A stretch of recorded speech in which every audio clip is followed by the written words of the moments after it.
I misplaced the button. The seals have been broken! And the devils are here. Hopefully that will be our one issue, stress tested, gotten out of the way. It's episode 1. It's tradition. Yes, exactly. Yep. So, hello. Thank you for coming. We are the Devil's Luck Gaming players, and we will be doing all sorts of creepy, crawly, awesome things tonight. But we do have a couple of announcements first. I'm just watching. Do you need that thing that went away? It's just the errant wing badge, that's all. Oh, not at all important. No. No. So, first off, hi. We have other shows on our... So, tonight's episode, welcome to Brunfell.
Innistrad is a plane of existence within the Magic the Gathering and now the D&D multiverse that has a number of different defining features. For those of you who are not familiar immediately with Innistrad, to give you a brief bit of understanding, it is a gothic horror plane on which werewolves, ghosts, vampires, devils, and any number of other horrifying things frankly terrorize and relentlessly harass the human populace.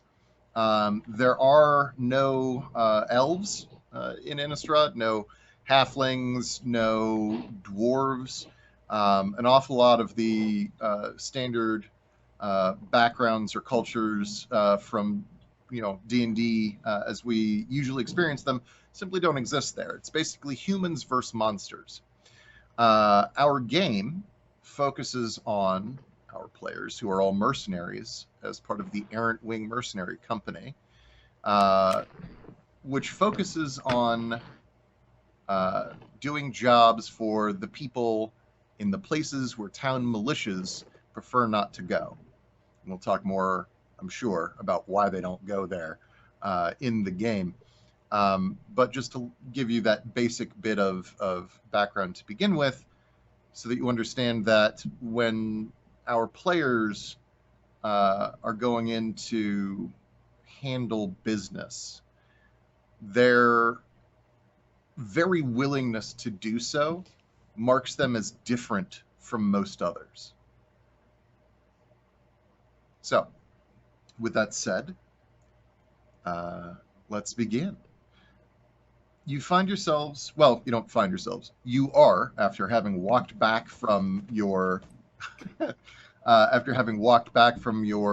encounter with the spooky in the woods during session 0, you, after about a day and a half, I believe, have made your way back to the main mercenary camp.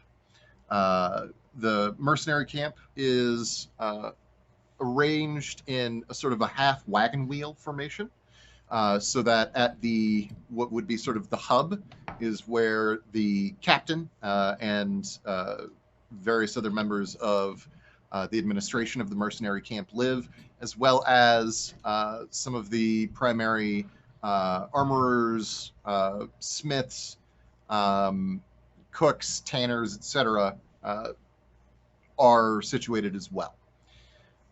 Then there are 3 sort of spokes off of this half wagon wheel. Each spoke is one of the 3 primary squads of the mercenary company.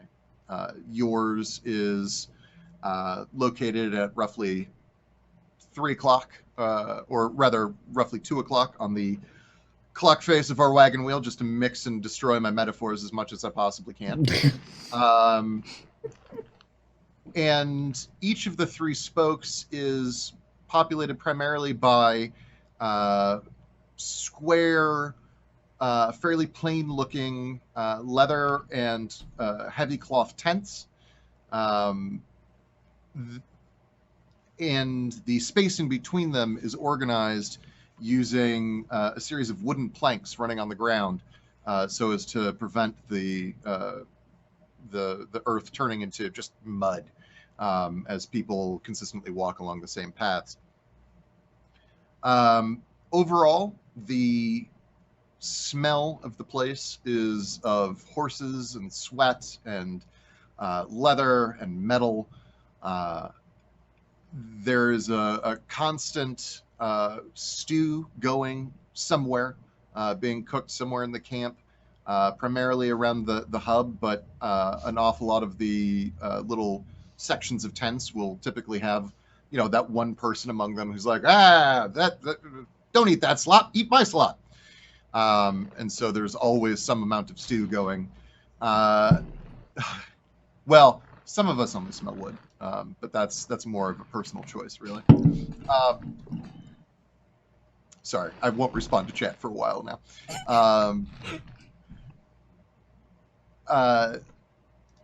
There are always fires going. There's a largish fire, again, at the center of camp, and then a number of smaller ones. Each set of roughly every 6 or so tents down the line tends to have its own sort of central fire for that group of soldiers, so that they can eat or cook food or do whatever else they might happen to need a fire for. And by doing things communally, it prevents everyone from having to tend their own itty-bitty fires, and overall cuts down on campfires breaking out across the entire group. So, this is what you are walking back into. It is headed towards evening. The air is humid. The sun is dusky. There is, outside of camp, a slight smell of lavender in the air, as it is blooming right now.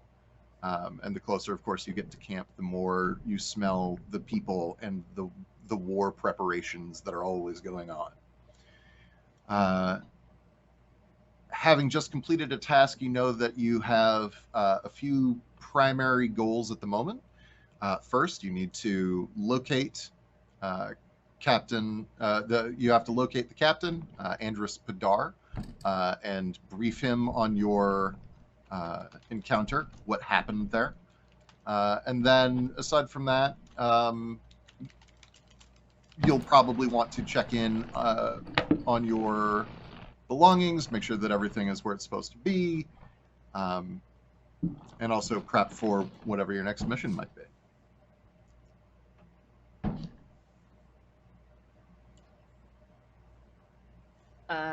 Yeah. Sorry, I apologize. I turn it over to you. What would you like? What is your aim at the moment? Are all of you planning on going and speaking with the captain, or just some of you? Maybe we could. If we do it together, then at least we get it out of the way, and none of us necessarily have to write a full report, right? If we're all there, we all contributed the information that's needed, and that should make it go faster. Yeah. Or at least Clark is right. The 4 of us are going to go talk to Captain Hadar, was it? Hadar. Andrus Padar, Padar. I Dar. got that right. threw Four of us are gonna go S talk in to there. Captain Padar. As I look back at the rest of us that are still there because we lost 2 people, so the Yes. remaining. So you have a The- remaining 4 friendos. Yeah. Um, I turned together 4 of our cohort and just seated the horses, get the carts unloaded. We're gonna go talk to the captain. Donald, who is a tall man, always carrying a halberd, salutes you crisply. Elise, who is wearing white vestments, hops down off of the cart, kind of throws a bit of a squinty eye, playful look over at Grant.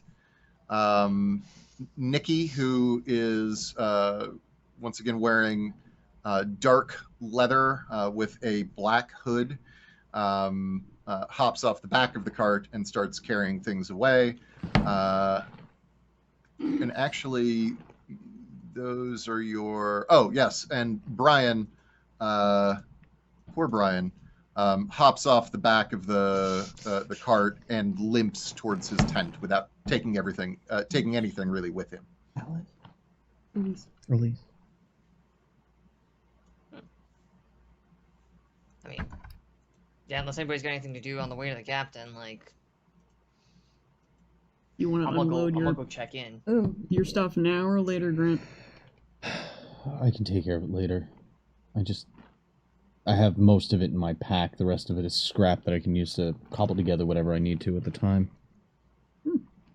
Need help? Let me know. you just want to touch the things.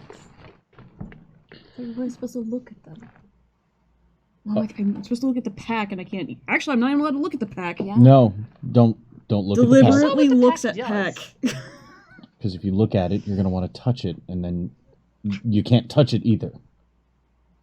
Dinah, don't touch the pack. That's an order. Fine. What that means is that Fine. you don't have to unload the pack either if you can't touch it. It's an order. You've now been excused. That's fair. Well, then I can go eat Generous faster once we do interpretation this. of my order, but all right. As you Nice. have shown up, a few of the stable boys have run their way over. They're both about 12. And while I say stable boys, I actually should have said stable people, I guess, as it's one boy and one girl, each of whom is extremely dusty. Their hair is matted. They are covered in horsehair on their rough clothing, and they immediately assault your horses with brushes and carrots. At least they're being taken care of. All right, let's go speak to the captain, I guess. This should be fun. Not really. But let's see what happens. Oh, So you, it's always fun when you have to go inform your captain that your sergeant went AWOL. Suddenly retired. I don't think that's Technically, he resigned. yeah. Derelict is derelict. Wasn't for him. Wasn't for him. Let's go.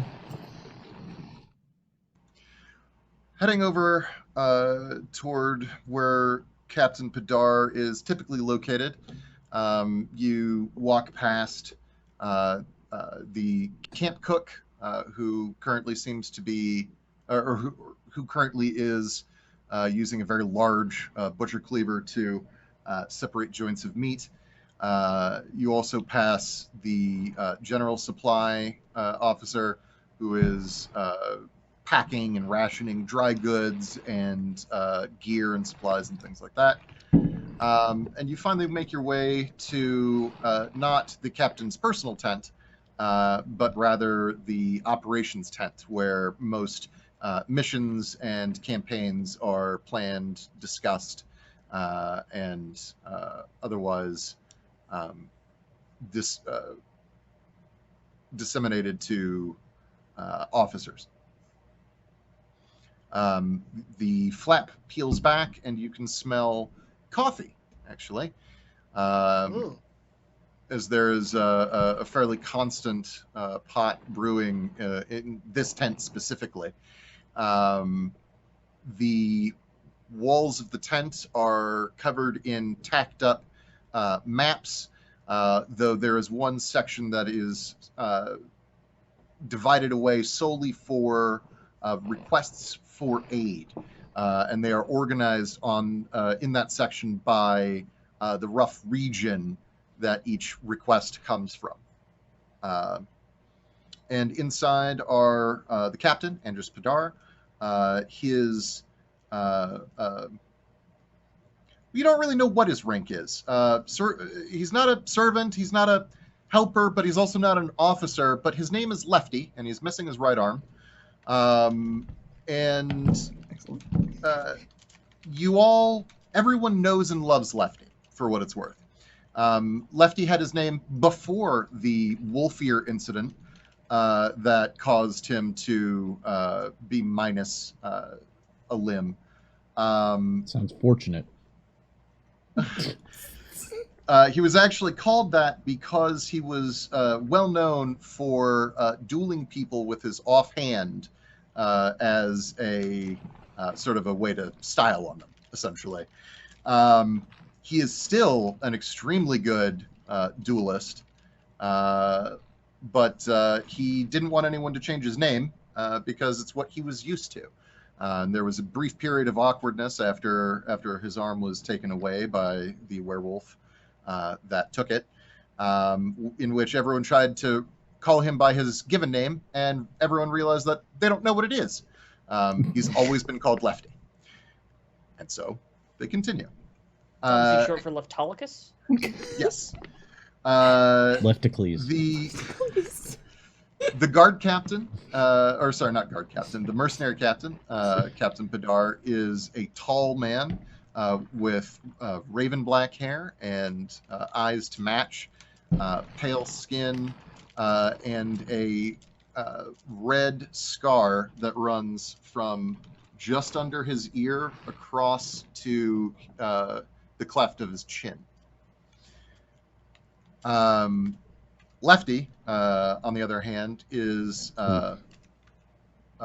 blonde with blue eyes and is somewhat hyper. He's always energetic. And he's working his way through the tent, moving things around and generally trying to cater to the needs of the guard captain. And so, as you walk in, Captain Padar looks up at the four of you, says, I'm glad you've returned. I was concerned when the scouts said that Matthias is not with you. Correct, Captain. I'm afraid I'm reporting here with my cohort on behalf of Cole.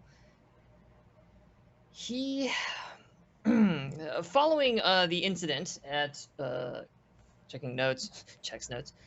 Following the incident at Greywell, I'm afraid he felt he was no longer fit for command. We saw him to the road, and that is where he parted ways with us, sir. If he ever was fit for command. He was... Matthias Cole, while new to command, was not new to professional soldiering. We trained him, actually, from a fairly young age. But if he felt he wasn't ready, something terrible must have occurred. Please, tell me what happened. Well, we made our way to Greywell, sent out our scout, Queeg, ahead. Missing for 2 days. Eventually, we decided to move in on the town ourselves. Once we got there, there was and at this point I looked towards, like, Cloris and Grant. There was a sort of mist surrounding the town. a particular malady in that fog, right? Yes, it was a fog that was generated by a ghoul caller. More than likely. It was We necromantic in nature. But not like the Geist fogs in Nephalia. I see. So, that's we very different moved from into what the we were led to expect. Please continue. I'm sorry. yes. Thank you, sir. We moved in, made a search of the town, found a gallows with an enchanted rope, which again I kind of indicate towards. I think Grant had it last. The Yeah, rope. he kept it. Okay. We found a enchanted rope that we were still investigating, and unfortunately, that's when we were set upon by a number of zombies. The undead seemed to overrun the town completely, not moving around or shambling so much as just sitting in place in their homes. They were dealt with, and then much bigger undead made themselves known to the rest of our cohort. However, when we tried to locate Queeg, what we found was some kind of Queeg horse hybrid, sir? A unique grotesquerie, surely. What was once man and animal was now both. Shit So, was weird. doing the only sensible thing and Succinct. decent Thank thing, you. we pursued it into the woods, whatever was left of Queeg. And that is where things took a bit of a turn. A summoning ritual of a sort was underway by, and again, words fail me here, and I look to my crew, some kind of sorcerer of a sort. It was certainly no magic I was ever familiar with from the church. It's best could be described as a ghoul caller with thoughts of grandeur. Probably, considering they were taken by something infernal, that's what they were toying with. Did we have any idea Yes, what the aim was? I know we had some idea about what the ritual components were, and those lights seemed very important to the progress of what they were doing. But in retrospect, is there any idea what the ends were? Bindings, when gone astray, usually fall solely on the head of those who failed at the summoning. I think we And got to it see is what he safe to intended. Yes. It's safe to say that something was attempting to be summoned in that circle. He had a circle of torches. They were cast out, we relit them. That undid the spell, at least long enough to kill him. Flanked as he was by two other massive grotesqueries that needed dealing with, and the Queeg beast, or what was left of him. I'm sorry to report, sir, that Queeg has left this mortal coil. I see. Was it by one of your hands that Queeg was put to rest? As I recall, sir, Dinah made very short work of him. Dinah just raises her hand and goes, "Yep, that was me." Good, good. And Dinah, did you sprinkle salt on the corpse or use silver when you dispatched him? Well, I definitely dispatched him. I kind of left any of the aftermath things up to some of our other friends. Fine, fine. He was in pieces, I assume? Yeah, when I was done, yeah. Yeah, yes, okay. She's very good at her job, sir. This is all quite upsetting. Grant, your passive arcana score, I've decided, by the way, something for both chat and for you guys to know. All of your skills have a passive score. I'm just going to do that as a way of sort of being able to provide you with information that you would just know, rather than constantly having you roll for something that there's no good reason for you not to just know.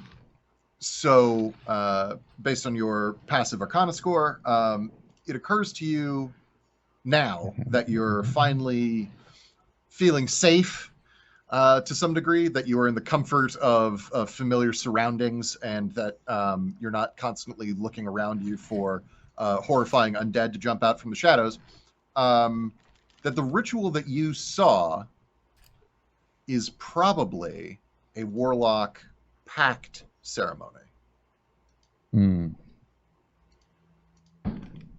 My best guess is that the summoner that we were dealing with was looking to make a deal. Did they not shout out something about a prophecy? Nonsense. Usually, you have to understand that when you get into that kind of knowledge, when you get into that kind of study, you see things in the words, you see things in the books, you read one mad rambling, you read another mad rambling, and you find both of them have something in common, therefore you have a prophecy. So, the likelihood that this one believed some strange coming was foretold high. The fact that it was true or not, we don't know what he was looking at, so I'm willing to wager that might have been just mad ramblings. Regardless, in the end, it inspired him to, well, make a deal with what's below. Far, far below. With the sundering of the Hell Vault, any number of devils could be responsible for this. Yes. It's something, in fact, that I expect we will see more of, not less, in the coming days. Mm. Well, thank you for this. I assume the rest of the group made it back okay? Yes, sir. Just Cole and Queeg. No, that's not nothing. That is not a small loss. Still, sounds like you did a very good job under very difficult circumstances. I apologize for placing you in a situation that was quite as dangerous as that proved to be, although, of course, in this line of work, there are no sure things. You did mention it's not what you expected. What was it that you expected that we might not have known? The town's description of their issues, of their concerns, seemed very much as if someone perhaps had stumbled across, a couple of zombies, or perhaps someone's aunt or uncle had disinterred themselves. Maybe some child had accidentally unleashed something in the woods nearby. It did not sound as all-consuming as this, and there was no mention of this fog. That is upsetting, and I'm going to stop whatever it is that's causing everyone to level up. It's fine. We just gained 4 levels. This is great. Yeah. I have so many more spells now.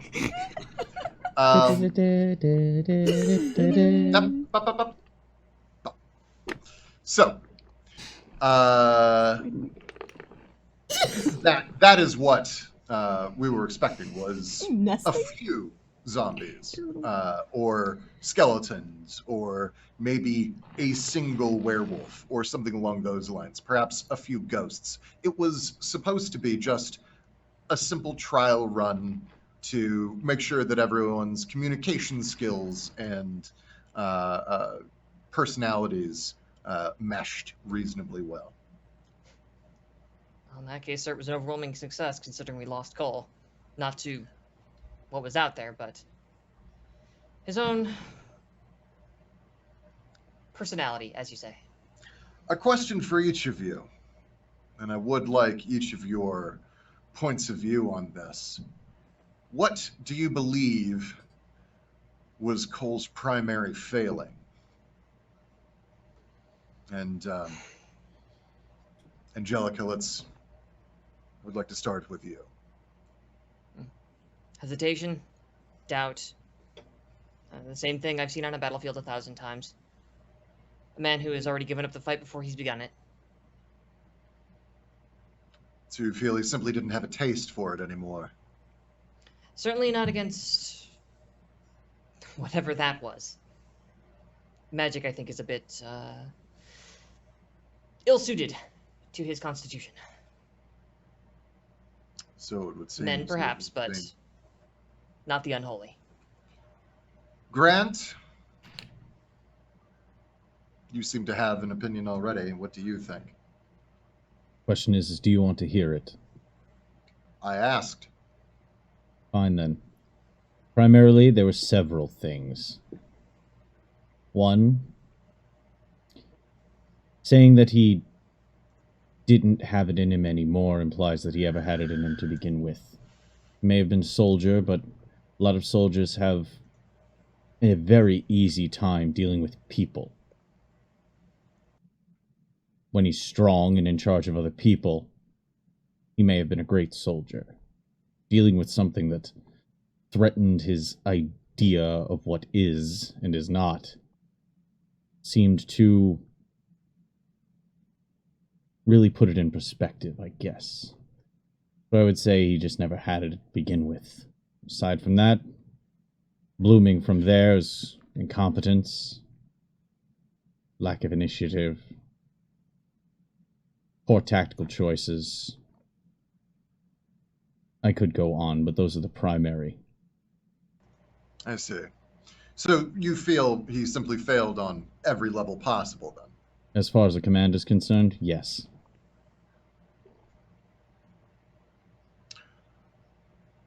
Chloris, how do you feel? I hate to double down on the idea, but because he was raised a soldier, the only thing that tells us is that we've had no other experience to measure what they're good at. That's the only life they've been in. We have no idea if they would have been better suited to something else. And in this case, we were lacking information, and we were sent into situations in a way that could have possibly protected lives elsewhere. So yes, it was a tactical failing, but some people are late to finding out they're ill-suited to things. Interesting.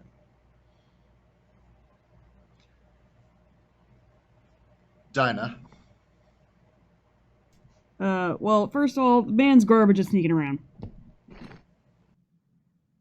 I actually had to catch the man before he rolled into the summoner, which, real good. I mean, and everybody hits like a stride of bad luck in a fight, but, that was way more than I think any one person should fall under. Every time I turned around, he needed some help. I'm surprised. He has historically been a very competent fighter. He's trained an awful lot of our men. I fear for the company, then. I really think it was just a lot of bad luck. You just kind of followed him around. Something had shaken him prior. If you're so firm on him being this stand-up soldier that's never needed assistance or bumbled about in a way that required Dinah to carry him like a maid, well, maybe something was wrong. Was he ill? Did he get letters from parents? I don't know. Something to throw you off that we don't know about. I think it's just the pressure got to him. Being in charge of all our lives, along with his own, he might have been fine in the ranks like just, any one of us, but being in charge, I think that just... There was a lot at stake, and I don't think he likes gambling that much. Chloris, for what it's worth, you know that there are some other possibilities. Some of the healer women that you that you grew up around were known for their capacity to also cast hexes upon people, long standing curses as well. Very rare, and most of the time, a lot of the talk about them was false or exaggerated. But you definitely knew a few that might actually have been able to do something like that. I mean, when I say could he have been sick or shaken, I suppose there are other ways someone would be sick, shaken, not just shaken with like dysentery from the soup we've been eating. I mean, like, what were the missions he's taken prior? Particularly anything that was high risk with the spiritual. Maybe he was targeted. Had he ever fought with the undead before? Yes, on several occasions. And done quite well. We wouldn't have elected him as our next sergeant had he not done so. No, you spoke so well And of his him reaction being is- raised in this. Are his personal effects still here? Unless he runs real quick to beat us here. I think they are. I mean, not to Was he even advocate- headed in this direction, actually, GM? Because Oh yeah, He was not. He just fucking walked off into the distance. into the woods, cause that's safe. Goodbye, friends. Goodbye. we got him onto the Goodbye. road. We got him onto the road at least, but no, we would have overtaken him on the road, and he wasn't headed this way either way. Whatever he has here, he felt it wasn't worth keeping around, or at least not worth risking coming back for. Interesting. We attempted Well, to stop him, but he would not be dissuaded. this is something that is worth giving a bit more attention later on, although I will not trouble you with this investigation. Lefty, who this entire time has actually just been sort of gently tidying things behind you, comes out of nowhere and standing stock straight, says, "Yes, sir." Lefty, can you please take a look through Sergeant Cole's things and see if there's anything out of the ordinary? Sir, if you don't mind, would we be able to take over that part of the investigation? I have a different job for the group of you, something more pressing and I think more important overall. Do you object? If it's more important, let's hear the details. We could always filter through things later, I suppose. And he has removed himself. Lefty, I trust Lefty, sir. thank you. Go through Cole's possessions, but be sure to keep these four in the loop as well. Understood? Yes, sir. Absolutely, sir. Lefty salutes with his right arm, and then, so actually this arm. And then because I am left-handed, so I will screw that up. And then scuttles out of the tent fairly quickly. As for what it is that I have for the four of you and your compatriots, please have the rest of your unit assembled by your tents, assembled in parade rank, so that I may address the group of you. Do so. I realize I'm looking at a watch, but he doesn't have a watch. He looks over at a water clock.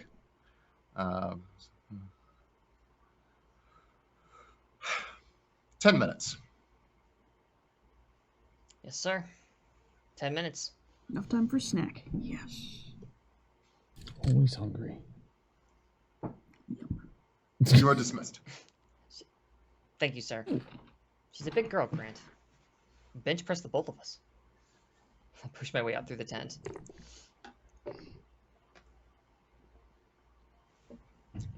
We all follow Well. through, I guess. Oh, yeah. I'm gonna go get the others. You three stay out of trouble. Hmm. Trouble? Never. It's 10 minutes. What could they do? So I'm gonna go wander off to go get the rest of Team Avatar here. Well, Anybody who wants to come along is certainly welcome to, but if the three of you want to do other stuff, like, go nuts. Probably checking on Lefty. Sure. Looking for Cole's stuff. tent is on the way back, so you could easily do that without losing any time. Are we all absolutely up to trouble? We were, weren't we? Oh yeah. I was too. That's Mm. fair. Okay. I do want food. Okay. So Grant wants to go check in on Lefty. Angelica is gathering the rest of the group. Dinah, what are you doing? Eating. Just Okay. eating. So you head back to your tent or to grab food, or do you carry pocket bacon?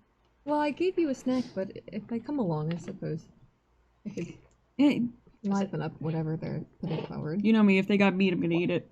We can actually do pocket bacon if you want. Although, how long ago was that? Like, how long were we on the road from? About a day and a half. Oh, Okay. 10 minutes after a day and a half. Very luxurious. Like I said, enough time to eat. A walking lunch. Yes, yes. To go. Walking I'm and just saying talking. your pocket bacon might not be in the best edible. I'm saying it might not be edible, but you know, hey. It'll be fine. Don't worry. Don't worry about it. Ooh, stew. Ghost wanders in the direction of the smell of stew.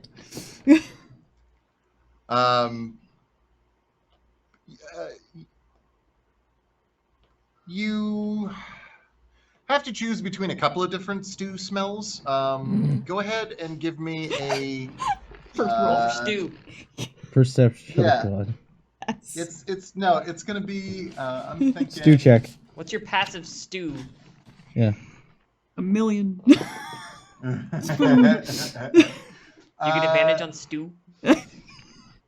I have an edible score of 12. Give me a knowledge nature roll. Oh man, this should be good. You really shouldn't eat that. Nature 11. Do you want to spend fortune? Kidding.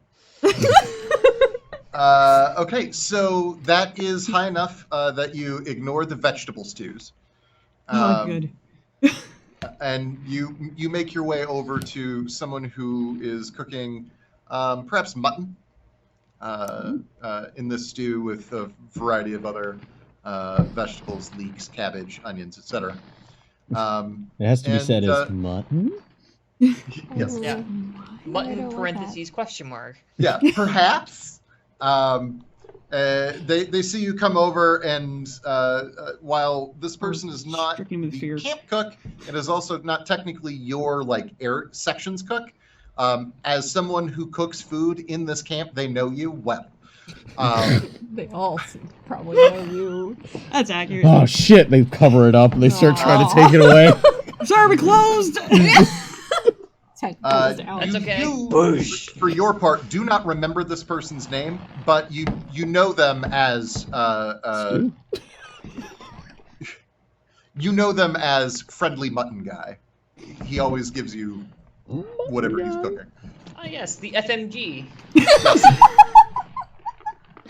As you approach him, and he is about 5'9", fairly round of stature. He is wearing leather clothing and always has a variety of knives hanging on his tool belt. But he is stirring an almost comically sized ladle in his stew pot. He sees you and he says, "Ah, yes, Ms. Vrain, how are you today?" As he pulls out a giant, heaping ladle full, plops it in a bowl, and hands it to you. Ooh, well, a lot better now, thank you. Been on the road for a day and a half, and this smells amazing today. Fantastic. Well, I think you'll like the secret in there is rosemary. Ooh, are you getting fancy? Not Corporal Rosemary. What did you do to her? Fantastic. We wring out her things. nylon pantyhose. It's fine. It's like veal. Younger the better. He goes cheesecloth. No. same thing. Nope. Moving forward. All right. So, For cannibalism. It's not weird. Mutton. okay. So, the Secret mutton. mutton man, the one who lives on Drury Lane, Oh, the mutton man. hands you this steaming bowl, and it does feel like home and safety in a bowl. The potatoes are perfectly cooked. The smell is heavenly.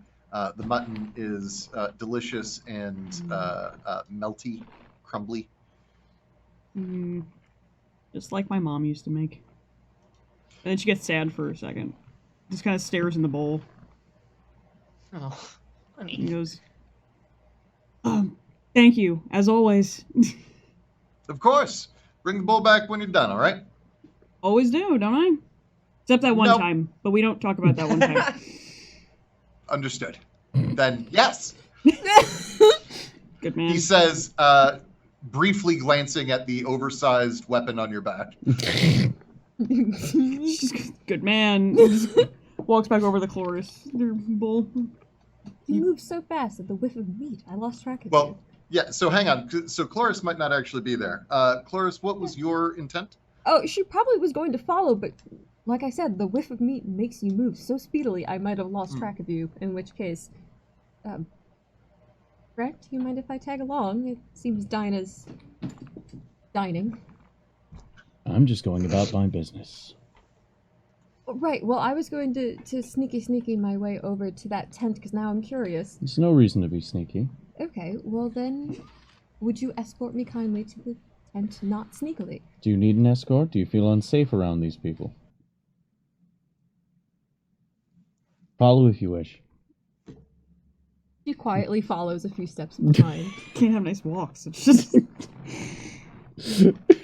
I love this so much.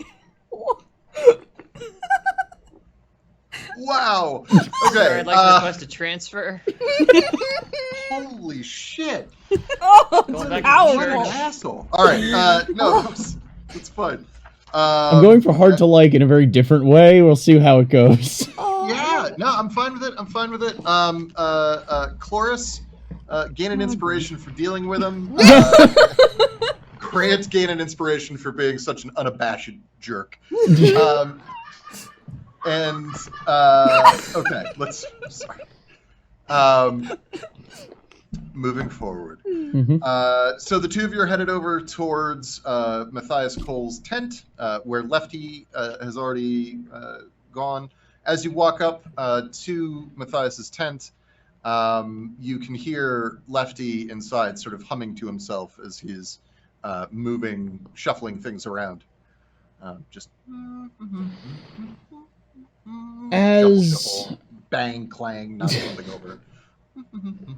As Cole gets up to the door, he's going to take a moment and just run his thumb along his eye patch for detect magic. Yes. Within this place, there is no immediately discernible magic, but searching may potentially aid you, and you have advantage on any and all such searches. So, if you would please give me an active investigation roll. Ooh. And Sneeze on me, before it's you actually, fine. I'm trying to just like not look at it. I do have a +2. It's my constitution's not the worst. It's all right. If you need to put your germs all over me, I am wearing a breastplate. My breasts are protected. So advantage investigation. Yep. Okay. Real fast, Grant, are your breasts protected? I'm wearing a gambeson, so Okay, then They're yeah, padded. yeah. padded. Confirmed, Grand Pads. All right, so that's going That's to what I be use. a Slow day. not the best 17. Ooh, Not the worst either. yeah. So your 17 lets you see that there are actually 3 objects in here that are magical. There's a necklace hanging off of a hook that's been situated over near the head of Cole's bedroll. There is a sword in a trunk in the corner that you can see, like the hilt poking out of the lid, and then there is a small circular something. You can't quite make out exactly what it is, but you've detected it underneath Grant's bedroll, like under the pillow. Cole's pillow. Yes, Told yourself sorry, Cole I said before. Grant. I meant Cole. I didn't call myself Cole. You're like Cole. Maybe you runs guys are his just thumb real over- cozy. No, I don't he's know. going to run his thumb. Oh, I over heard this. Cole and I Okay. went, No. you Grant. No, I grant. Okay, Cloris. Yeah.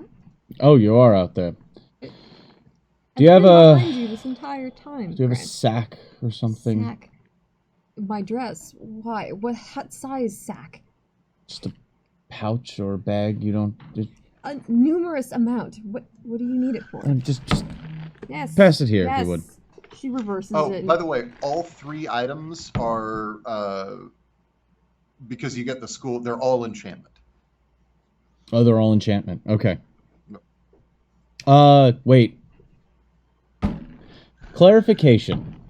So enchantment is specifically stuff that fucks with your mind. If it's an item that has been enchanted, technically it falls under transmutation, which... Oh, sorry, I apologize. Transmutation then. Cool. Okay. That's importante. Yeah, they double use the word a bunch of times. That's and poor thought. Yeah. That's fine. So I wanted to be sure about that. Cool. All right. So they're enchanted weapons with transmutation. Cool. All right. Just Yes, give the yes. bag here. Shakes it out and hands it over. Okay.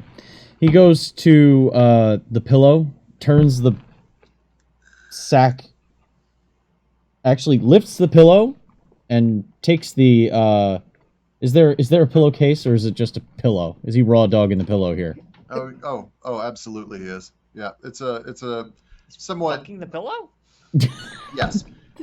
It is We don't know what he's done a with the caseless pillow that is, frankly, a bit sooty, a bit kind of dirty. Just Then Oils. Then flipping the bag inside out over his hand, moves the pillow out of the way.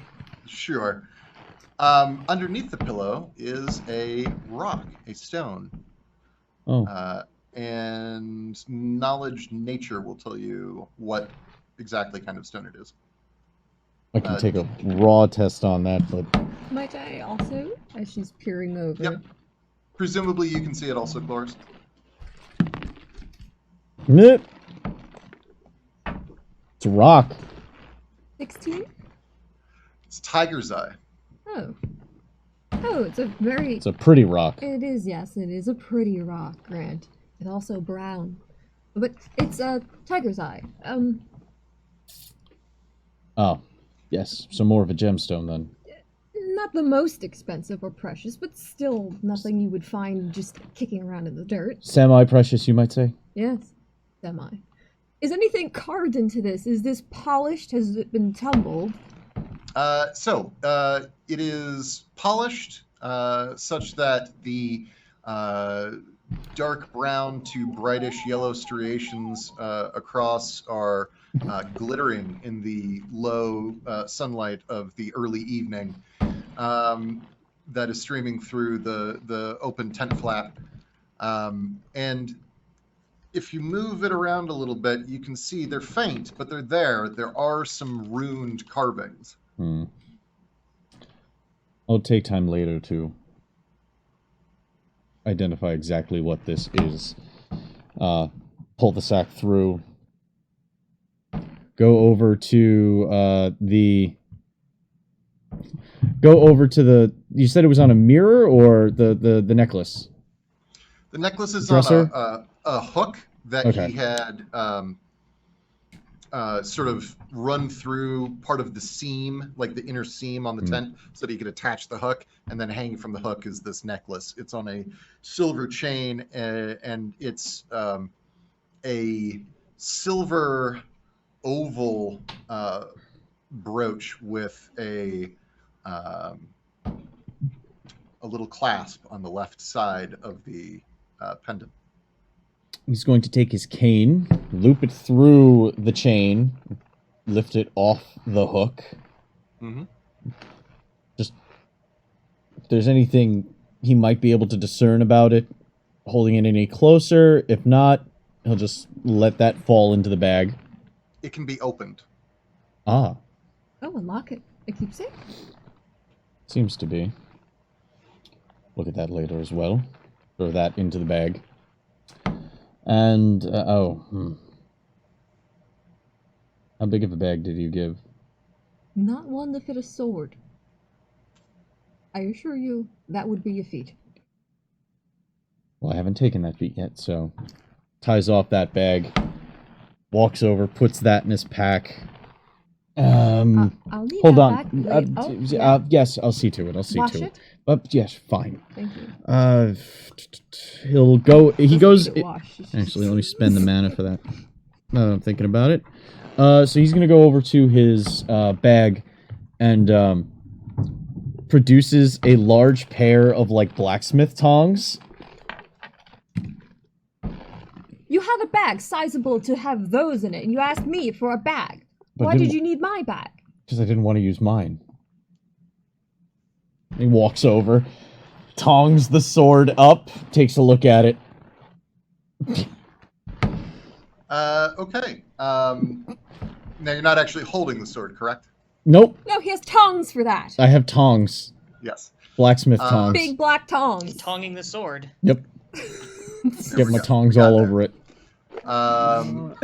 It is a short sword Mhm. with a silvered blade, and as well as silver inlay across, or rather up through the middle channel, and the pommel has a mother of pearl inlay on the counterbalance. Might there be any way to know if it's like, well, there's silver and then there's less silver, yeah? Is there any way in world to know the difference? Sorry, I'm still using my weird colors. No, Which way can I can you tell. know? No, he knows. Okay. Hmm. The locket as well. They're all three of these things are enchanted. That's why I actually got them. Lefty, you can take care of the rest. He walks. Grant walks over with the sword and the tongs, plops it onto the bed, takes the bedroll, rolls it around the sword, picks up the sword, walks over and jams it into the side of his backpack. You hermit crab. Also under the bedroll, Excuse me. you find a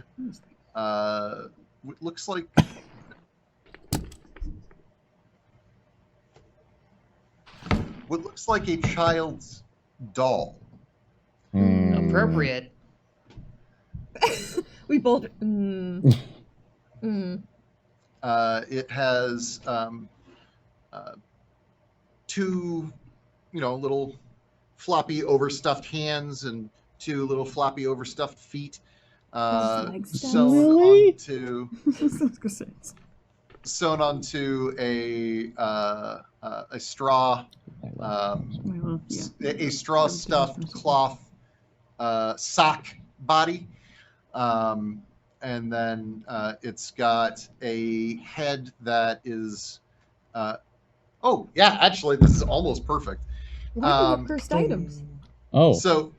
So its little arms look kind of like this, and its little feetsies look kind of like this, and its body looks kind of like this. However, instead of a kitty face that this has, it's actually got Cat face. That is horrifying. That is something else.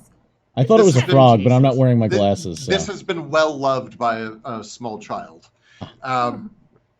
So But on the in-game doll, it is a human face that actually has been made out of part of a potato. That is beginning to blacken and rot. But it definitely has Matthias's facial features. Like, you're looking at it and you're like, that's a fucking rotten potato, but that's definitely Matthias. that takes skill.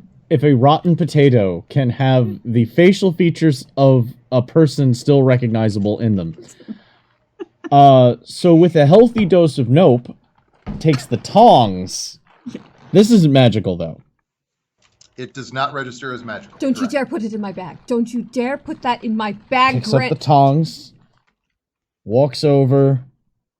There a brazier going on in here?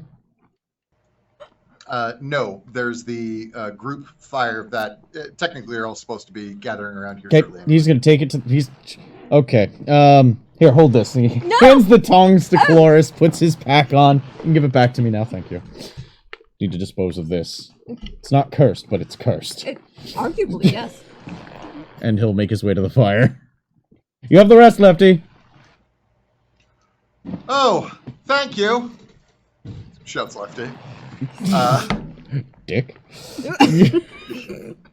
Yeah, definitely a bit of sass in his voice. Okay, yeah, you take it over to the fire. The fire is pretty much always going. Do you just toss it right in? Is Angelica there? Angelica would be there, roughly, Yep. getting people out of their tents. And Brian, in particular, Angelica, did not want to get back up again. He was ready to just be down for a while. But well, if I might, it's Yeah. it's been a day and a half, and I can lay on hands. I can help out our boy a little bit. If you, I don't know if you're implying that he's injured or just like over this. so it's a little of both. So one Emotionally. thing I will say, Yeah. in games of D&D that I run, and I suppose I should have mentioned this sooner, but it just really hadn't come up, and I sort of forgot about it. First session. Magical healing absolutely works. It does exactly the thing that you would think it does. But psychologically, our bodies don't really register it properly. So in the moment, you're healed and you're fine and you're good to go. The adrenaline's still pumping. But once once combat is over, once you've had a moment to sort of recollect, there is a fatigue, a soreness that comes over people most of the time, where they just sort of feel like, wow, I nearly died, or I did die, and now I'm back, and I don't want to do that right now. So that's what's kind of going on. So he doesn't, strictly speaking, need healing. He needs like good rest. Just making sure. Anyway, yes, if Grant wants to yell at me, I can be within earshot. It's fine. Oh, he's not yelling. It's just more of the spectacle of him walking over with his pack on, holding a doll in a pair of tongs towards the fire. And I glance at it and do the and go into the tent to go talk to was it Dennis' name? Brian. I'm still learning all their names. Apologies. No, that's fine. No, that is specifically the thing I was avoiding seeing. So we're just gonna specifically avoid seeing it. Okay. Dinah, for what it's worth, you finished about half of your stew as you make it back to the group camp. Okay. And as you rosemary. walk back holding your bowl of stew, you see Grant walking out of Matthias's tent, carrying a small child's doll on the end of some blacksmith's tongs. Begone, foul spirits. Grant, what the fuck? Grant, was that like a rotten potato man? Why did you have a rotten potato man? Right, rotten potato coal. Cole had it. But it was coal. In the face. It wasn't right. I put it to rest. Was Hi, Change Your Cat. Blessings upon Okay. us! As you toss the doll in, give me a perception check. Everyone who is looking at it, and Angelica, if you would like to as well, we can chalk it up to like your paladin senses. Would Fine. We got 3 people there. would detect magic help in this perception test? Yes. Okay. Yeah, so you can definitely have advantage on it. Advantage. I'm busy 11th giving numbers. Brian a pep talk. It's fine. Your handwriting's so tidy. Oh, this I'll take is that. my man right So 23 on a natural 20. I got an Yeah. 11. I would have taken both. Either actually. Pretty proud of my 17, but I see it's not needed, and good on you. I found the rosemary in my stew and I'm really excited about it. Oh, Yeah, they're you not did. skipping. And you found it before you chewed on it. So it's Huh. up to you as to whether you actually do so. I'll think about it. Suckle candy. Push it aside. Um, Save that for later.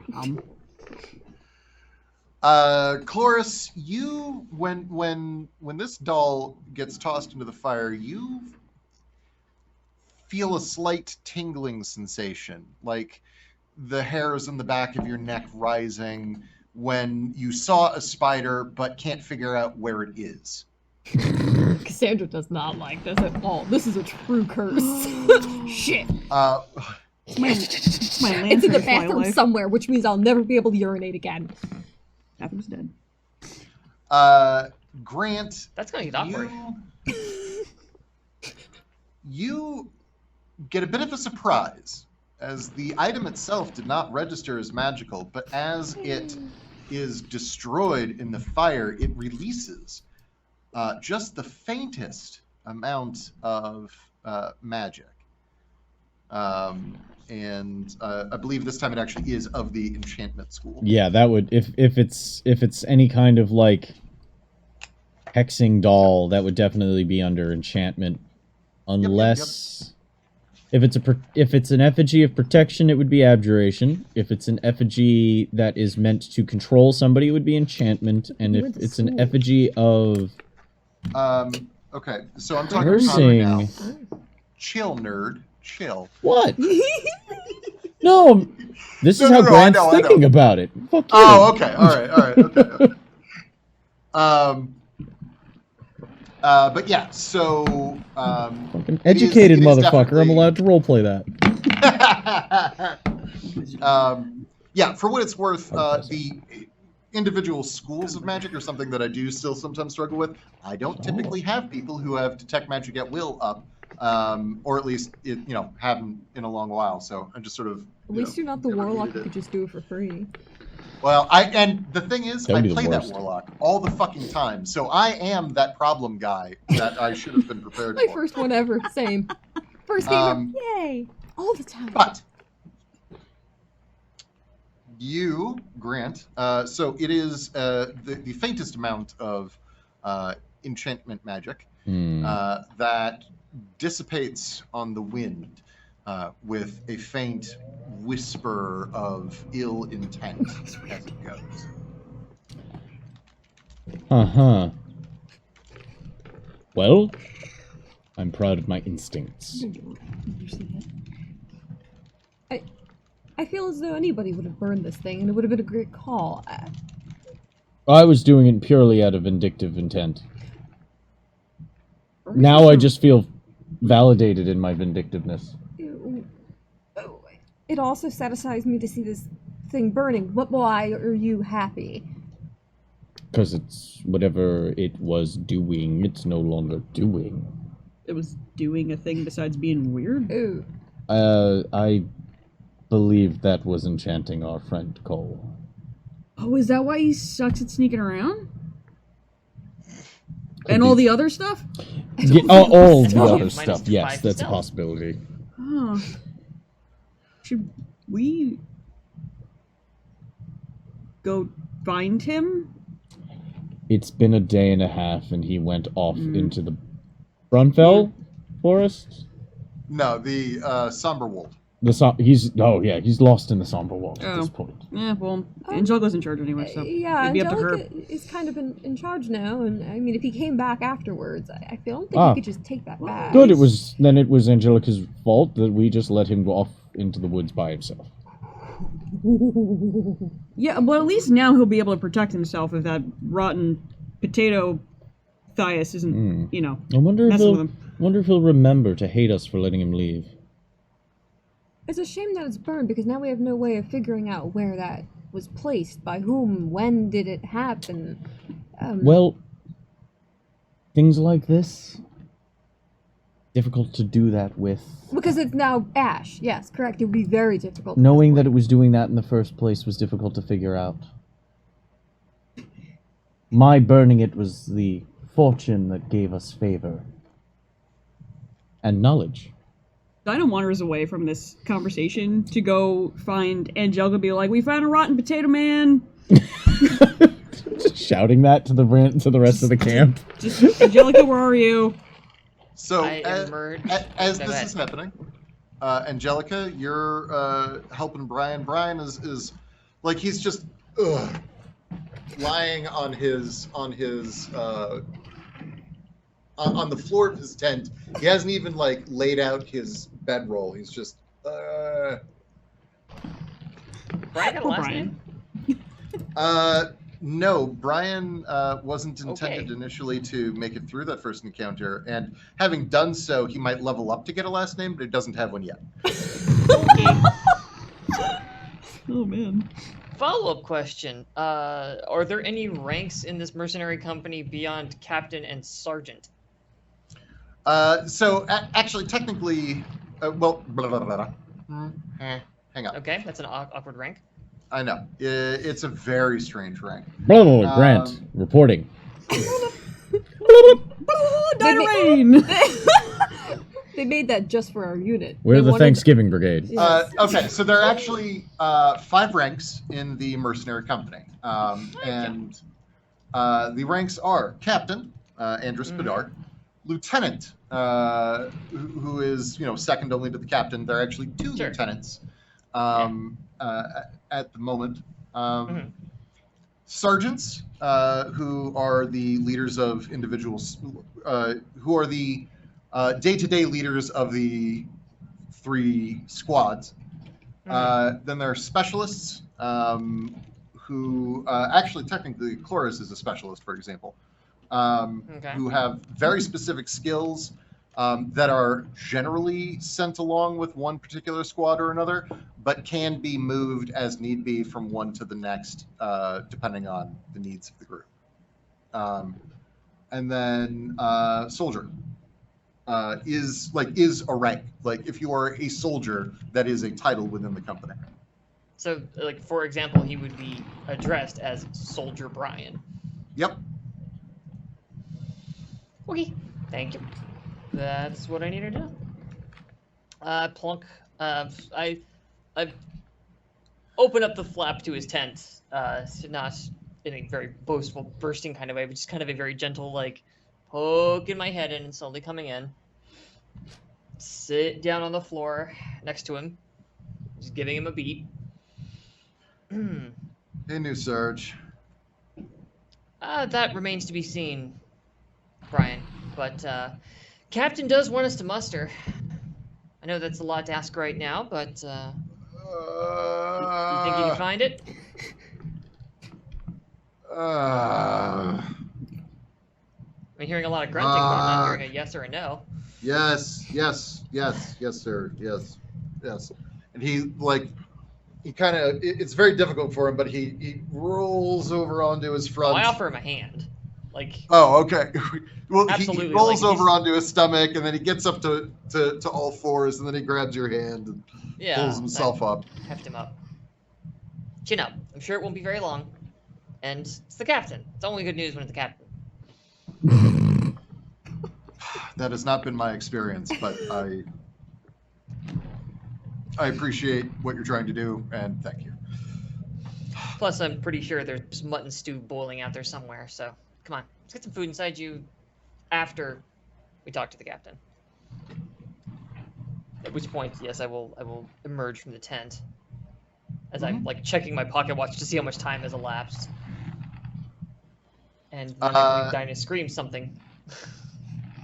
Yes. Dinah. Angelica emerges from Brian's tent. Oh, there you are. So, did you see the rotten potato man? I very specifically was trying not to see... What? Alright, so apparently Grant found rotten potato man version of coal Uh-huh. and just burned it. That's a decision. And Show me the apparently it had some kind of like enchantment magic in it that it then released into the atmosphere. I presume that's why he burned it. Oh, sorry, that was a question, not a... Apparently it just made him happy to watch it burn. But there was the added bonus of the enchantment magic. I'll just crawl under the bus for you. Oh, I'm sorry. Do you need your ego fluffed a little harder, Grant? Jeez. I'll go talk to Grant, thank you. I mean, if it makes you feel any better, I think that the little evil potato man burning might make Cole better at doing what he does. So I think it'll make I think it'll make Grant happy, and frankly, that'll make all of us do what we do a lot better. I'm gonna walk over to wherever the fire and my friend Grant is. Yes. As you do so, unfortunately, there is not enough time to hash this out as the captain rounds the corner and is now headed down your row. I still have my Fall bowl. in? The rest of the group all fall in a rough sort of a grid. There are a total of 8 of you, I believe. Yes. Yeah. 4 of us and the so- 4 NPCs. Right. So each of you 4 up front, and then the 4 of them behind. And Do the our best captain- Hawkeye off to one side. I still have my bowl. Yeah, Cloris has just stolen I'm s- a slight, like... Yep. I'm standing at attention. Good job, Frank. Most of the rest are also standing at attention. Those who aren't, they're known.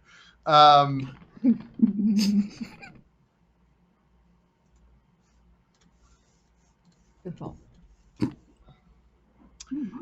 Padar comes around, or rather walks up to the group of you, and he says, "Okay, good enough. Please, everyone, take a seat around the fire. We have something that needs to be discussed amongst this group." Kind of just Okay, plops sit. down with the bowl. Gathers her breast and its long side. Just to give a quick update on the others, because you do have others. Brian initially sits down on the ground before sort of like just lying back. And I mean, like, he's still there, definitely, and his eyes are open, but he's lying on the ground. Elise sits daintily on a log, carefully wiping the top of it to make sure that no extra dirt gets on her white vestments. Donald prefers to stand leaning against his halberd and begins to pack and light a pipe.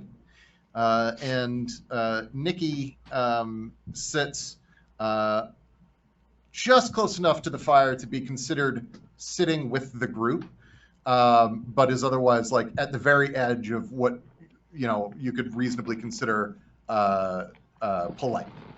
How are the 4 of you sitting? Not Uh, downwind. All he cares about. Okay. It is. The camp is becalmed at the moment. All stenches are just hovering. That's a sentence. That's a... I find a chunk of log. I do the little floof back on my coat thing, tilt my sword, sit down obnoxiously up straight. Yes. Okay. Dinah? Like, I can't, but she does. Dinah just pops a squat next to Angelica with her bowl. And she's like just kind of scraping the bottom of the bowl now, like working that around the sound. rosemary, but she's definitely doing that scrapey sound. It's a wooden Dinah? bowl for what it's worth, so it's not quite as awful as like metal on porcelain. Oh, good. It's still up Regardless, I there. simply Just lean the- over. Clonk, clonk, Dinah? clonk, clonk, clonk. Just lick the bowl. That's after the And lean spoonful. back.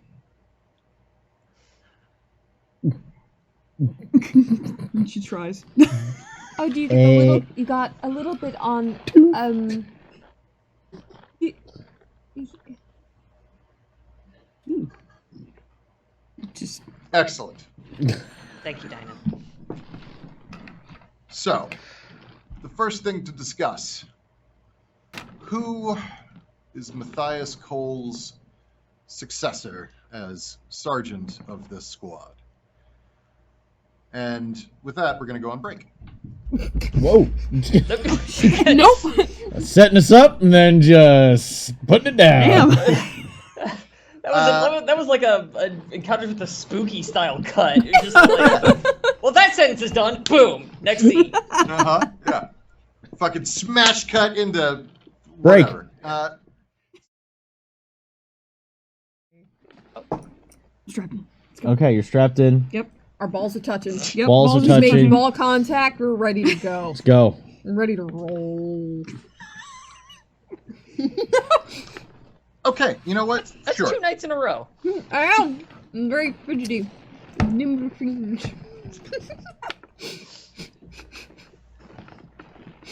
I'm putting my food away.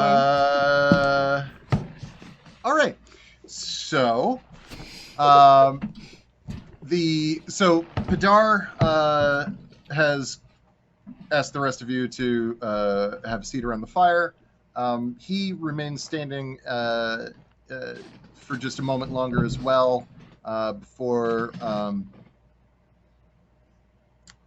he looks at the sky for a moment, like just over the horizon, not directly at the sunset, but sort of in that general direction, before then sitting back down on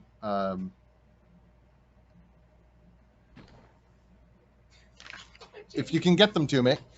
Okay, yes, thank you. So he sits down and is looking at the group of you, and he makes brief eye contact with each of you in turn before then saying, all right, we have a few matters that must be discussed. The first, of course, being who is now the sergeant.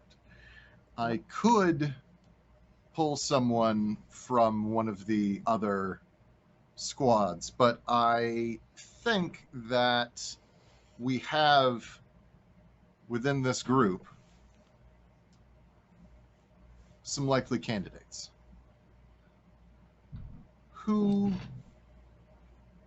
would like to be considered for sergeant? Grant, you always were a go-getter. I'm kidding, of course. I stand up. Grant stands up. Plot twist. Anyone else? Anyone else? I know my place. Donald raises his hand and says, "Yeah, hi. I'm already standing, so I can't stand up, but because I'm standing up as much as I can. I'm in. I'm putting myself in. No, one of my Darcy. cousins right here. Okay. So we have 3. Right. Well."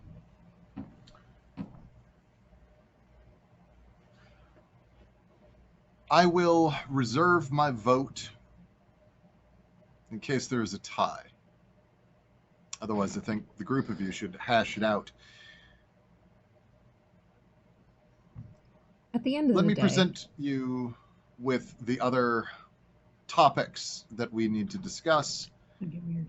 and then we'll get back to this. So the 3 of you, please be seated, or at least make yourselves comfortable again. Your next mission. We have received contact from a town called Brunfell. It's located in the northern portion of Nephalia. They reported grave disturbances, and I mean that to say their graves are being disturbed.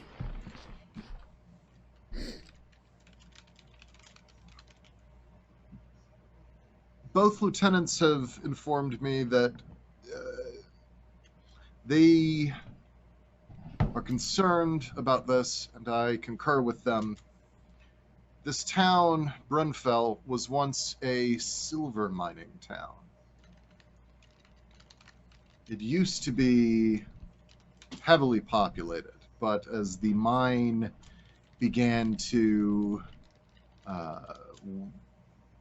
as the seam depleted, the population fell. The town's wealth declined, but their graveyard was exceptionally well populated, as mining work is dangerous business. And for quite a long time, they had been churning through the bodies of young men and women there to make their fortunes.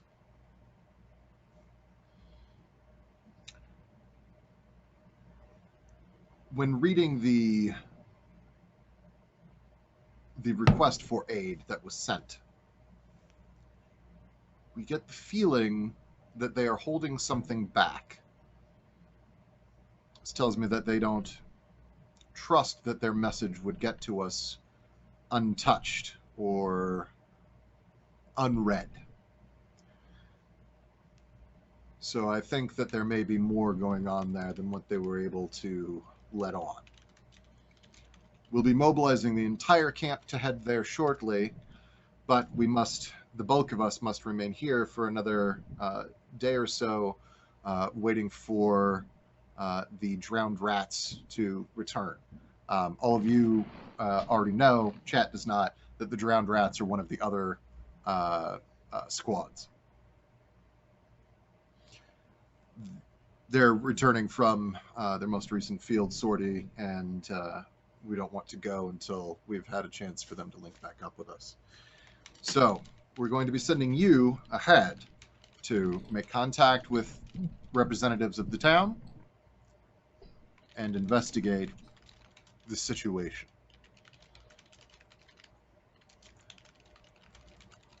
I would suggest that you consider your leadership choices as a matter of not just who is the best leader or who is the best planner or who's the smartest or who's the best with the sword.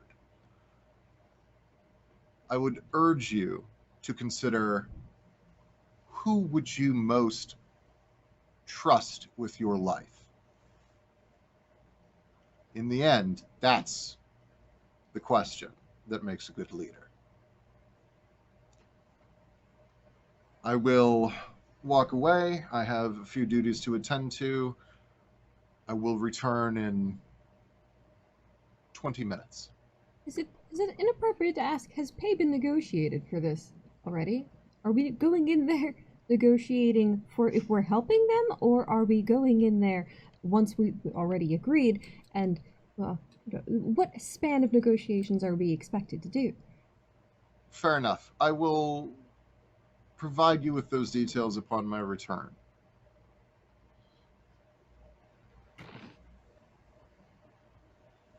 And he, unfortunately, Chat Lefty is not available to lead. Bedard would not know what to do without him. And Andrus stands up and heads back towards the hub. Our captain just left us to vote for leadership. Curious, but not the worst way I've seen to run an army, I suppose. Donald stands up briefly and says, so that question, I'm taking my name out of the running. I don't want it. Thank Because you for that. I don't think any of you should trust me with your life. What did you And then think? and then he sits the back down. title? I'm sorry. Could you elaborate on that actually for me? Considering the two of us that are still in the running here, I would very much like to know why you feel that we shouldn't trust one of our cohorts. Not to say that you can't trust me to like have your back or whatever, because of course I will. But I think it's just too much responsibility for me. Like when he said it like that, that was a lot different than what I was thinking. You know, in my head, it's like if it's the best fighter, I think that might be me, right? But the other stuff, I'm not sure. So I don't even say anything. I just look at Dinah. Dinah's just And grinning. then just turn my eyes back to him and just with a very like, sure, Jan. It's true you are formidable with a glaive. not everyone is a good judge of their abilities. No. The Dunning-Kruger effect is a real thing. Which is why I didn't say anything to him or Dinah. I just simply acknowledged, no, Dinah, please don't. Honestly, it's me making sure the barbarian's not about to take this guy's fucking head off. I'm 'cause wrestle time. she'd be well within her rights. Mhm. Well within her rights to do so. Oh, she's just sitting there grinning. He's just like, oh, well, you know, you just gotta know your place. The man knows where his place is. Nothing wrong with that. It's how a squad works well. I'm inclined to agree. So, shall we do this as simple raised hands, or would people feel more comfortable if we drew lots? Not draw lots, Jesus. Voted Maybe with that Cast isn't votes some manner of proxy. via. Cast votes, thank you. My fox's brain fell out of her fucking head. She's having a day. I have a suggestion. By all means. We assign a sergeant pro tem, and then we see how they do in the field. Now, we have an opportunity. And then, for the next one, another leader pro tem, and then we'll compare the two. And then we'll vote. I like that. It's tryouts. I'm afraid the military life is a new thing to me, but at the end of the day, what matters is your expertise in the field, and if that situation calls for it, there's no way of knowing one person is suited for everything. I think it's better to call upon people with their specialties in mind. Obviously, this doesn't. Cloris has a point. Oh, sorry. Yeah, obviously, I don't know how this works within our setting. If it requires a name to sign paperwork, whatever. But for my part, all I care about is what you're good at, and needing to know that. Within a military structure that's known as a command squad.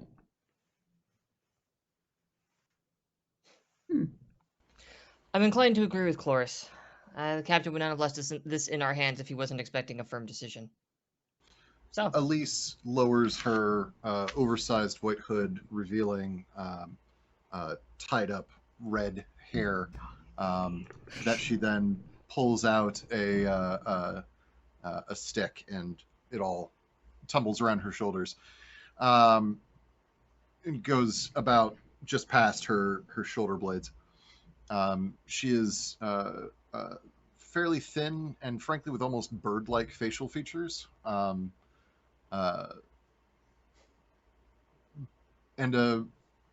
But still a fairly feisty manner, which you've encountered previously, but chat obviously has not yet. She says to the group of you, I think we need someone now. I don't think we can wait. I think uncertainty is bad. I think uncertainty is what got Cole in the situation he was in, and Cowardice got Cole into what he did, whether it came from a potato or not. I have no idea what you're talking about, but we can argue about the word, sure. Potato. Uncertainty versus incompetence or cowardice or whatever. But I think I need to know who my leader is. I need to know who my leader is. Yeah. all right then. all those in the company who wish to follow myself. The squad. Jesus. Do you have, like, paper or anything to write on? We also haven't made a case for ourselves, but this is becoming... If you wish to, please, by all means. No one's willing to actually ask questions about qualifications. I will just pull myself from the running here, and I'll just follow whoever feels that we should follow. No, by all means. I don't want you to set aside from this situation feeling that we have not gone through due course. If you would like to lay out your qualifications, by all means. We are listening. Well, fine. I spent several years with the Inquisition. I have led squads before, and I have seen to my fair share of purifications. I found the bulk of my work after a time distasteful. That's why I am here. But that does not mean that I did not learn a great deal while I was there. I am drilled.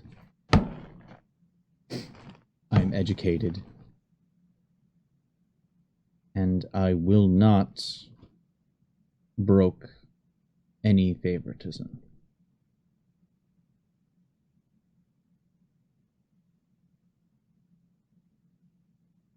I believe that best sums it up. Fair points all. I was raised in the church, so I have served in some capacity as a sword at their side for my entire life. I was for a period a part of the Gavany Riders and led a team of cavalry there. After that, I became a midnight duelist for a while, roaming the streets of Thraben. Well, roaming is perhaps a bit much. I was assigned there. And then I, too, was in the Inquisition for a brief time. I've led men into battle against all sorts of things that I would really rather not recount. I'm willing to do so again. Plus, my hat is impeccable.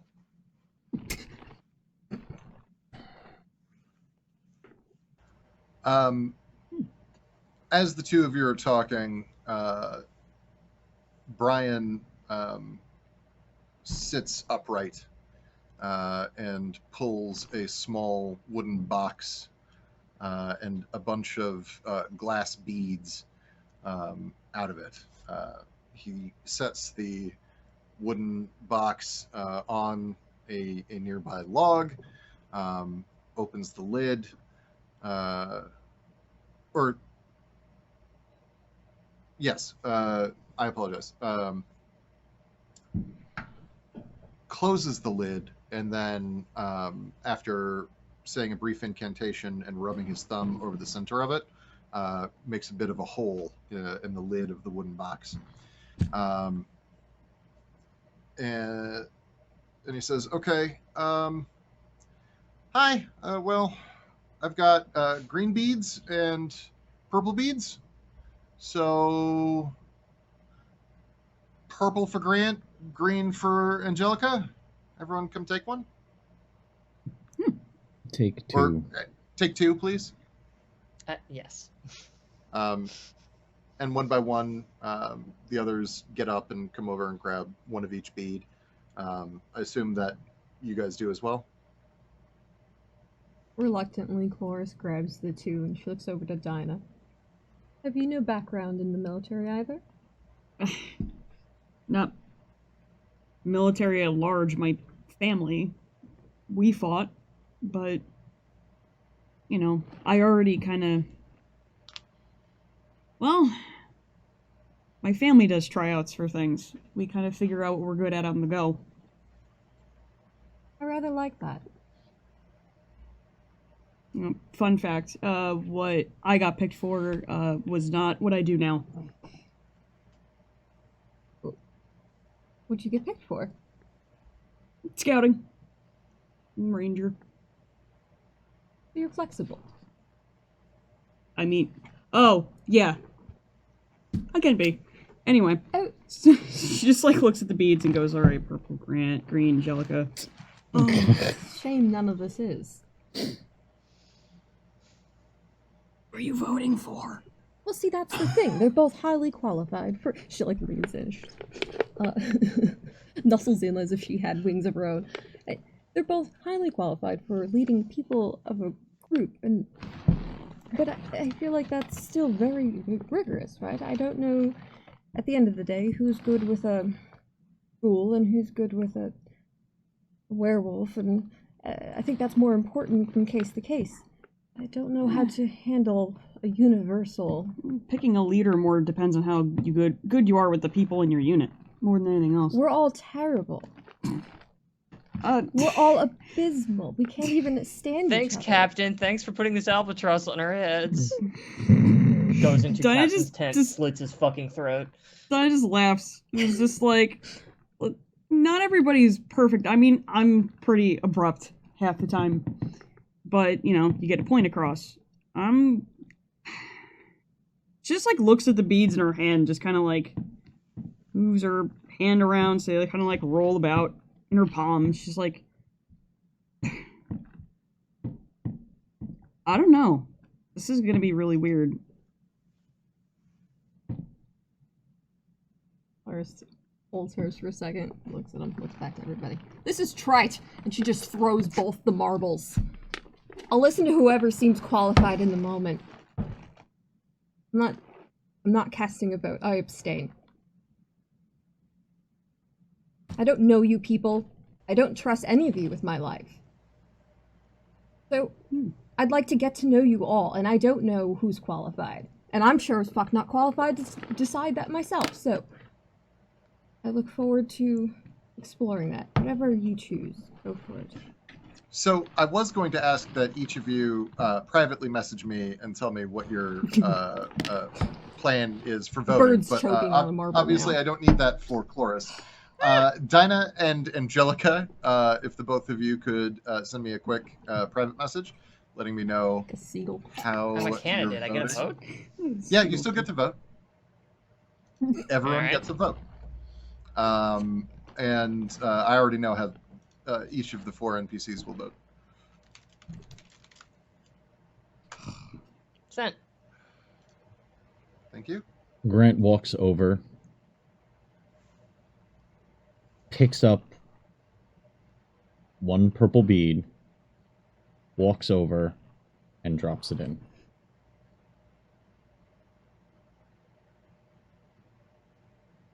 Okay. And then I have the other one. Okay, sure. Okay, so that's... okay, Donald walks up next, and he plops a bead in the box. Elise walks up and pops a bead in the box, and real fast, I just need to double check who sees this. Oh wait, no, that's right. I wrote this down up here. Wow. Oh no. Uh-oh. Okay, cool.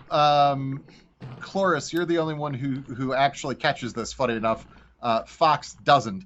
But when Elise drops her bead in the box, she sort of winks at Angelica.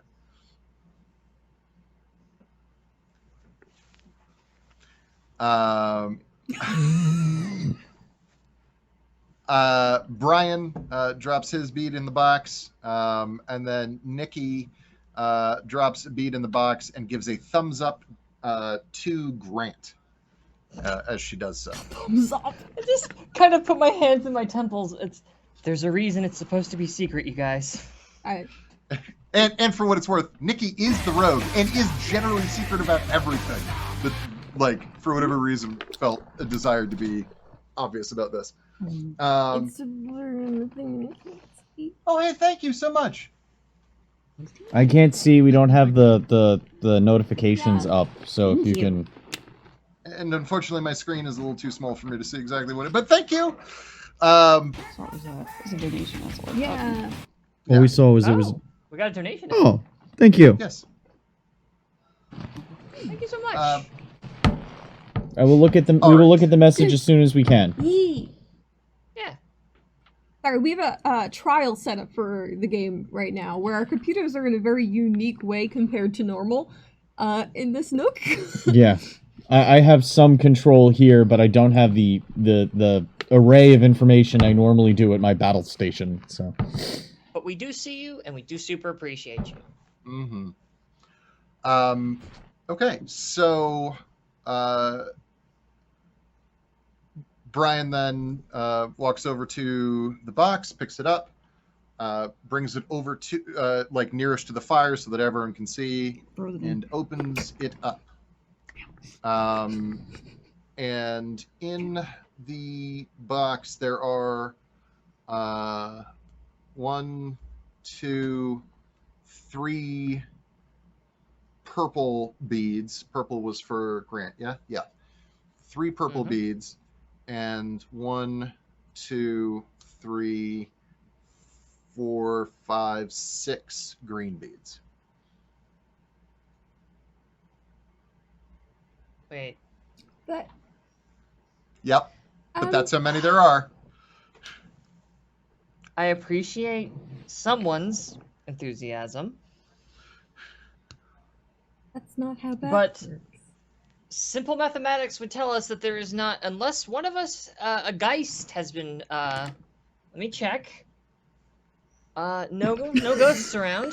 Just kind of looks at his backpack for a second. None of the ghosts in there leaked out, did they, by any chance? I just sort of put the No. Avison symbol towards it. Like it's contained, yes? Yes. Then I fear, as ever, the democratic process has been completely undermined. Fantastic. Well, Regardless. I'm afraid there's something to it. You and I will simply have to duel to the death. Oh, wait, hold on. how about I am kidding. Of round course. robin? It's just a joke. Grant, That would have been really exciting, but they don't recommend it. Yeah, but I'd be the one cleaning that up. I have a tremendous amount of respect for your capabilities on the battlefield and your investigative prowess. Would you be willing to follow me?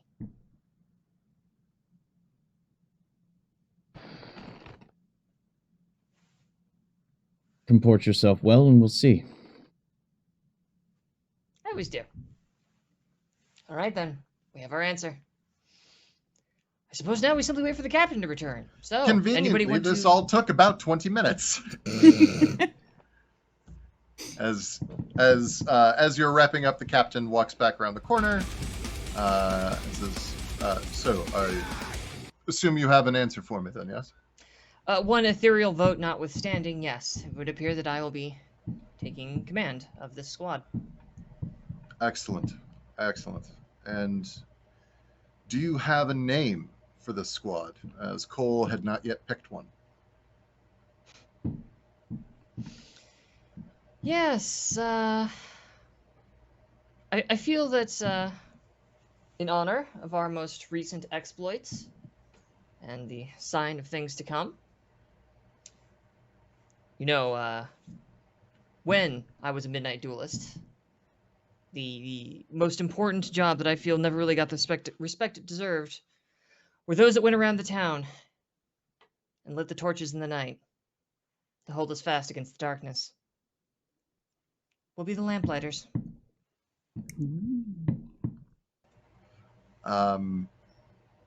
As I cannot speak for any of the PCs, Brian, Elise, Donald, and Nikki all go, "Huzzah! To the lamplighters!" Tana goes, huzzah! Just holds the bowl up. Yes. Woohoo. Come on, a little more excitement. Woohoo. There's a lilt in that That was a one. little better. We'll work on that. Grant, how about this? To ease your excitement, I do have a few bottles in my personal store that I will be giving to this group for your festivities.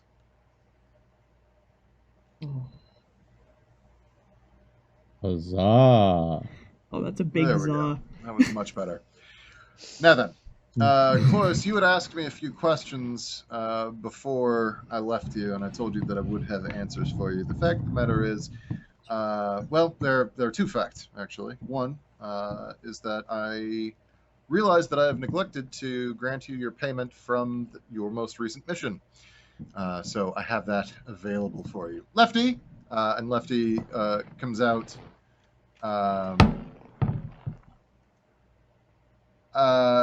To the person who just sent me the message, yes, I understand. That wasn't the only thing that happened. Mm-hmm. Okay. Lefty comes out and is pulling a wagon behind him with a small but very heavy chest full of coins. Says, yes, payroll wagon, sir. I want a payroll wagon.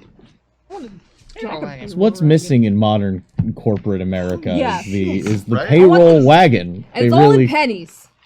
Sacks. Roll around Sacks a red of wagon it. on the Friday. jingle and, of like, golden coins. Yeah. I'd still be working at the IRS if that's how they did payroll, but they do not. They've got direct deposit. A big sack with a big dollar sign on it. Oh yeah, totally. That prop across Straight the from room. the Scrooge McDuck pool. And Lefty walks around to each of you, handing out 75 gold apiece. 75. Okay. So And that's on top of whatever else you found while you were there.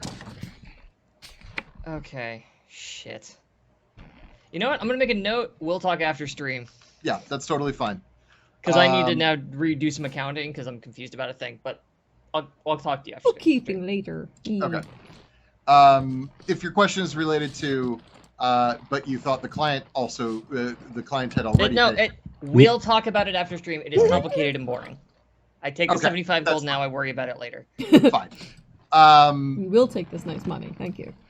Yes. Mhm. So, continuing forward, Padar, as Lefty is handing out money, Padar says, the negotiations have already been handled for the most part. Your job upon arrival is to connect with the village elders, make sure that they recognize who you are, that they are still in need of our assistance, and that they do in fact have the money that we had already discussed via our correspondence. They sent along their 10% with a paid courier already. So you don't need to collect anything from them. You simply need to see that they have the ability to pay the rest of us once we arrive. All right. And then Go further, just to, in general, make sure, take stock, take a look at the place, try to figure out what exactly is going on if you possibly can, but additionally, take note of the town's preparedness for, well, anything, really. What are their defenses like? What are their people like? Things like that. Are we to remain there, or do you wish us to return with this information once we've gathered it? No, wait there. We should be along. The drowned rats should return anytime tomorrow afternoon to tomorrow evening. We will then stay here the remainder of that night and then leave again in that morning. So we should not be very far behind you. Do I happen to know how far away is it Brunfell? Did I hear that right? Brunfell. Yeah. So the place that you're being sent is about a week away. Oh, Jesus. Okay. Yeah, we're gonna telescope that a bit. No, it's fine. All right. Week's travel, and you'll only be about a day behind us. Yes. Then. All right. This is Fox asking the other players. Anybody else got any other questions? Because I think that's it for me. That's everything I need to know. I imagine we'll have more answers once we start moving on to the location. Totally. All right. So we make for Brunfell. We liaise with the town leaders there, confirm payment, investigate what we can of the situation, and await your rendezvous. Excellent. Sleep well. Leave in the morning. We will connect again soon. Congratulations, Sergeant Albrecht. Congratulations, Lamplighters. Feels good to have a third squad again. All right. Have a good evening. Lefty, give them the bottles. Yeah. And Lefty does not hand a bottle to Dinah. Hands one bottle to Chloris and one bottle to Angelica. Tips his hat at Grant, and then skedaddles with the wagon squeaky wheeling behind him. We earned this the other day. Enjoy it. That's an order. I set the bottle down on the log, as I will not be partaking myself. Hooray! Otherwise, Oh, sorry. you're dismissed. No, yeah. Lamplighters, you're dismissed. It is fairly common fashion for people to have like a mug somewhere on their person at most times. So, they all wander over towards the bottle and start sharing and, generally laughing and being happy. Essential. Yeah. How do each of the four of you carry out the rest of your evening? Grant goes over to his pack,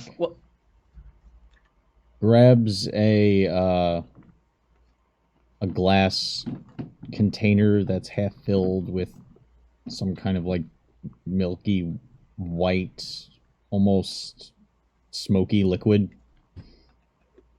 Takes a little bit off the top of the bottles that were handed out, corks it, swirls it around, and goes to bed.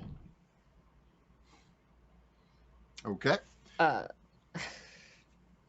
Well, Unless he's Angelica, while interrupted. this is going on, as you are swirling, I would love to hear about the potato. Oh, that thing. He sniffs at the bottle that he had just mixed. That'll be fine. Closes it, puts it back. It seems that Cole may have been affected by something. And you don't know more specific beyond a former potato? Whatever it was an anchor for a spell. It wasn't the spell itself. If it was a hex or an enchantment, I might have been able to see it if it was the source of it, but it was simply an anchor, an effigy. Does that insinuate that someone would have been a little more talented at what they do then? Usually you're a little messier when you're just starting out. Anything, right? Being able to hide that, you've proven you've had a skilled eye in picking those things out, but you didn't see that. That depends on the metaphysics of how we are doing it right now, so I will have to ask GM. It was an effigy.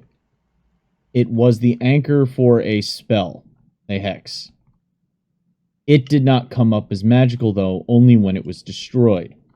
Does that mean if I had done detect magic on Cole, would that have shown up as an enchantment on Cole? Or are there spells that can hide from detect magic?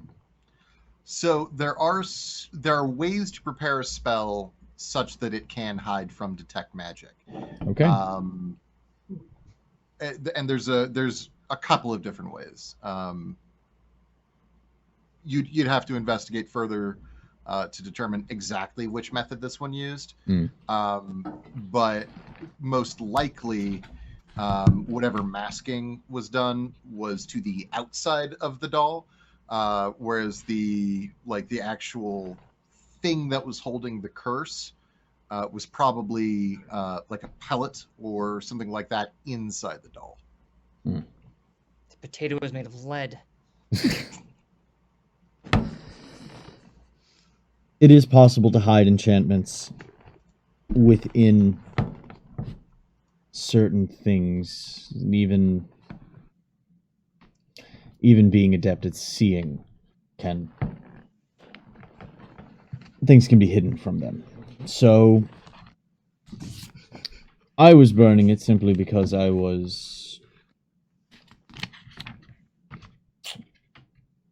I didn't like the way it looked at me. There. I fear then you may burn down half the camp. Well, good to know. Have you informed anyone else? Haven't had the chance. We immediately got to the popularity contest. I'll make sure that Lefty knows then. It's part of his investigation. I mean, he Good looking out. did see us pull a few other trinkets while we were in there looking, so they're probably aware. Lefty Of was the there burned potato? when Yeah. we took them. I have other things I wish Alright, to then. observe. God, you got meat stickers. Your stickers are steaks, Yep. not steaks. But a Steak. T-bone. Yeah. Yep. No T-bone steaks. I saw that. How I mark important things in my notebook, anyway. Good shit. Uh, Well, then I won't keep you from your business. Mm. Thank you for the news about the potato. Pleasure. I'll head to his tent. So Grant goes to sleep. Angelica, sleep? Sleepy sleep? No, I'm gonna stay with the men with the troop. While they Sure. drink and revel.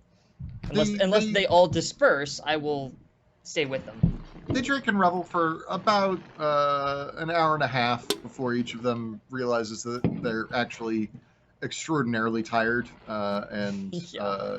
they all head back, except for Donald, and potentially either Chloris or Dinah, depending. So I'm going to ask Chloris first because I have a feeling I know what Dinah's answer is. Chloris, what do you do with the remainder of your evening? Oh. Well, do you think I could sell this off? Don't. What? Why not? Because it's for drinking, Chloris. And again, Yeah, enjoying I have yourself no is an interest order. in it, but I also been wearing the same dress for about 3 years now. Do you think I could just sell this? Do Or you need want money to buy a new dress? We just got paid. No, the point is I just have no need for it. So, But that's a Well, community then, thing. I reach over to take the bottle at that point then. Well, fine. then there are others in the squad. And I turn and hand it over to who's standing nearby. Brian, let's say. Why not? There are others who definitely could use a drink. Brian I kinda reaches out shove the for it. bottle. Nikki materializes out of nowhere, grabs the bottle, takes a swig, and then hands it to Brian. Fucking rogues. Will not be cleaning up any of the vomit. Should anyone overindulge? Yes. It'll be Should fine. It'll be fine. anyone overindulge? Barbarian can't save. Huh. The Rain family has So- iron stomachs. Dinah, you have your sergeant's permission to overindulge tonight. And I Dinah, lean back on a log. Shit.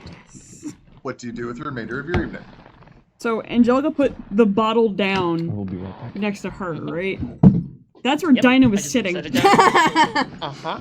That's an immediate just, and that's mine now. Oh no! You're on my jacket. Oh no! Thank you. And now Oh, no. you are released. Get your balls So- in his jacket. The fun of table sitting. she like looks at herself and is like, oh shit, like I left all my mug like somewhere else. Then she just kind of looks at the bowl.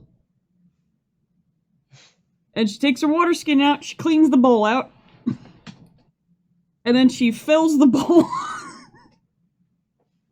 with the bottle and then hands it off to the next closest person that wants it. That would be me, and I would immediately then pass it off to someone else. And she just goes like, "To the lamplighters!" and just starts drinking out of the bowl. The other 4 who are partaking all go, "Hey!" Hey! I produce a very small, leather-bound, very ragged-looking book full of ragged-looking paper and a piece of charcoal, and I just start drawing the scene. Oh. That's cute. I love that. Lovely. I will absolutely as the night goes on, if addressed, I will speak to people, but otherwise, I quietly sit there and just draw the people. So, on the one hand, I would very much love to continue at our current pace, but on the other hand, I do have a thing I want us to get to. We have about a half hour. Now, Chet has been phenomenal, and I don't have school tomorrow, so if we need to stretch a little bit... Are we past 75? No, we were... No. Though we were doing quite well for quite some time. But...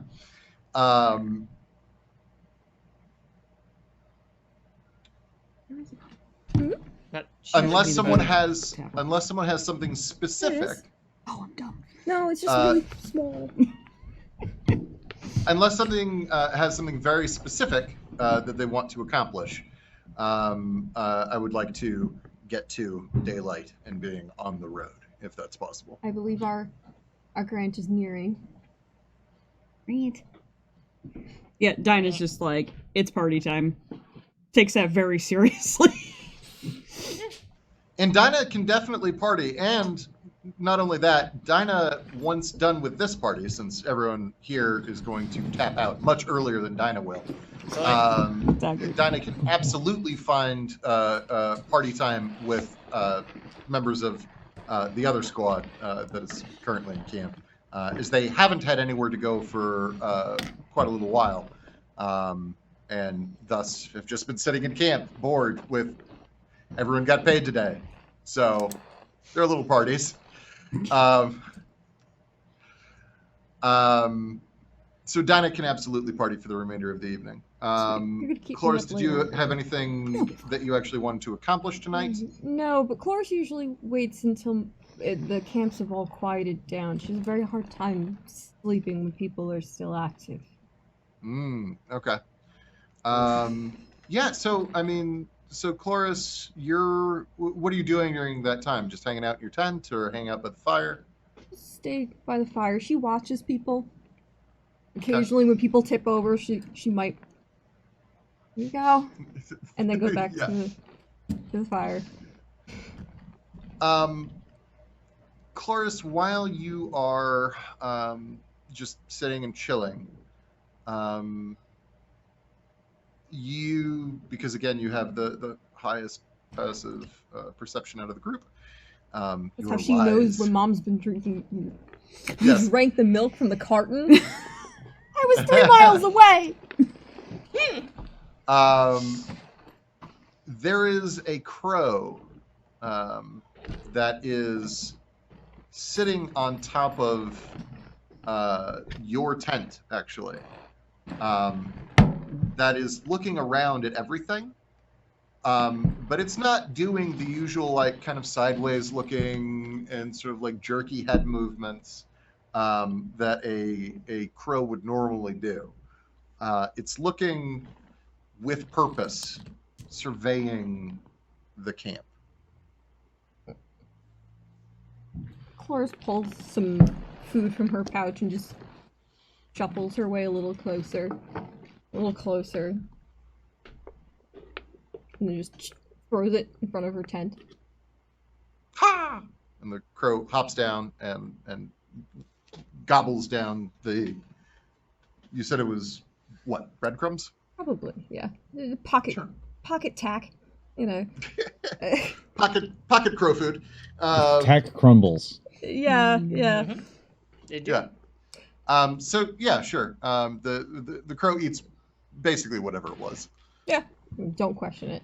It's fine. Looks at you, caws happily, and then flaps back up onto the top of your tent. Are you looking for something?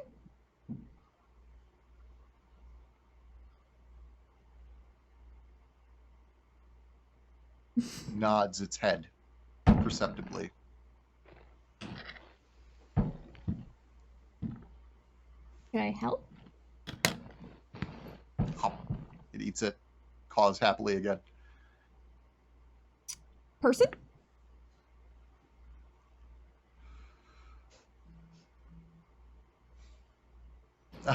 Sorry, the crow can't do that. The crow will. Oh my god, the beak, why? Yes. Look, however a crow would express mild frustration, this crow does that. Though does not make a lot of noise. Just sort of like kind of hops around in such a way as to get across the notion that like whatever it's trying to do, it hasn't succeeded at. Okay. You're not looking for a person. Are you looking for a situation? The crow Sunday finally night, does I'm look at you definitely sideways, Looking for a situation. and caws, this time distinctly unhappily.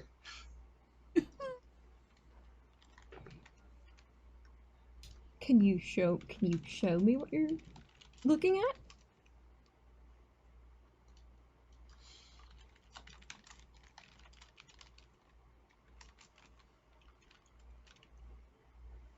So I can't help you then. And the crow kind of shrugs. Is what you're looking for yourself or someone else? The crow's attempting to figure out how to answer a non-binary question. Yeah. Are you looking for something yourself? Or are you looking for somebody else? This one, okay. She's talking to the top of her tent at this point. Okay. Dinah with her bowl of alcohol is just like, oh god! Good stuff. Holy shit! This is that good shite. I'm just Question, if I were to be a crow, could I just talk to them like in crow? Yeah. Also, I thought you had speak with animals. I do. Naturally, as a can do class. Yeah, you could just do that too. Yeah, I thought that was passive. That's why I was like, we're doing a Sorry. charades game. Okay. I apologize. I thought they were shy.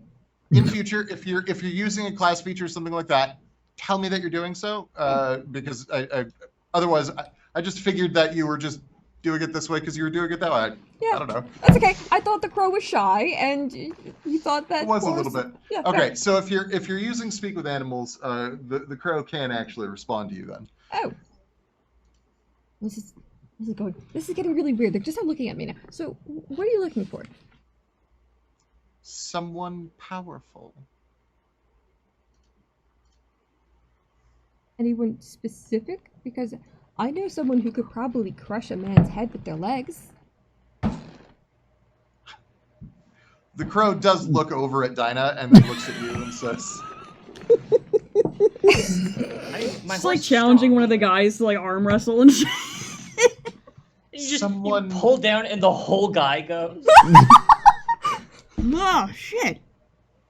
You're welcome. Sorry, hang on. Let me try to get into a more crow voice. Someone wise. Do you have a question? Many.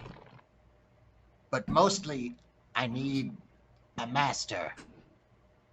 Oh. Well, you could ask me questions, but I don't know if I could help you find specifically. I had a master. They are dead now. I think because of you. That's unfortunate, but that is the way of it. Starts looking back, looking to see if Dinah or You're anybody's killers. close. Shit. I mean, everyone dies. You can't be angry about that. I'm not angry. Okay. If you killed my master, you would be a stronger master.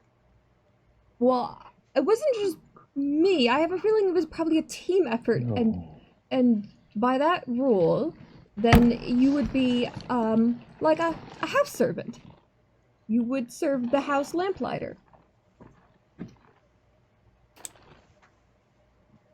Okay, Does that sound good?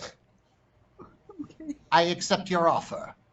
Good. She hands a little piece Oh of no. food tech. He takes it, gulps it down happily, caws, and then settles down to roost on the front flat corner of your tent.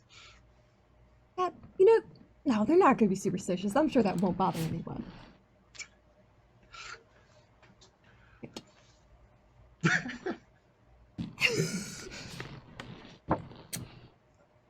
So glad I'm not here for this. This is going to be a conversation at some point. Oh, we're gonna talk. Oh no. Okay, so this episode's title is Welcome to Brunfell. We have not gotten to Brunfell. You wake up in the morning, you prepare to head out, and unless anyone has anything like specific and pressing, frankly, I'd like to sort of just move forward to Brunfell if that's okay.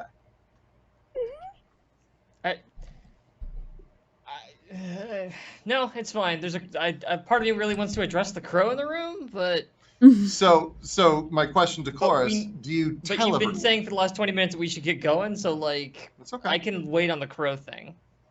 Yeah, you could take a while to notice that there is now, in fact, a crow following us, I suppose. So, on your way to Brunfell, There you go. let's say a few days into the journey, it's become clear that you are being followed by one specific crow. Innistrad is lousy with crows.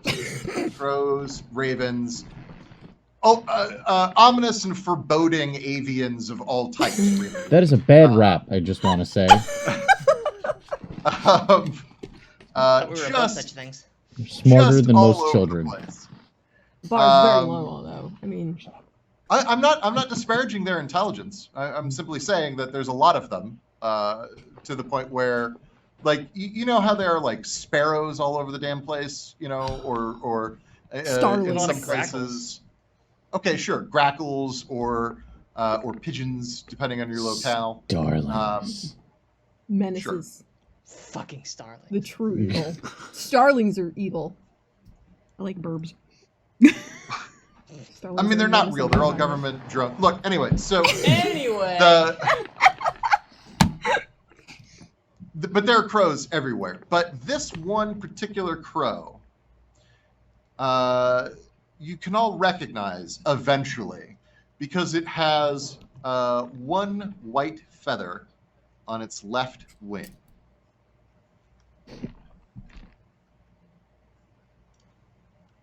One feather. Crow. Got it. It doesn't get in anyone's way. It doesn't do anything all that weird. It's just you keep seeing it as you're, headed down pathways and roads and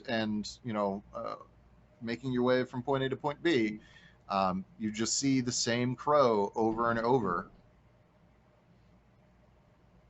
All right, 2 questions. One, how are we traveling? Just real quick. So you're moving the whole squad and you're moving your tents and stuff. So you would actually have 4 carts with presumably 2 people per cart.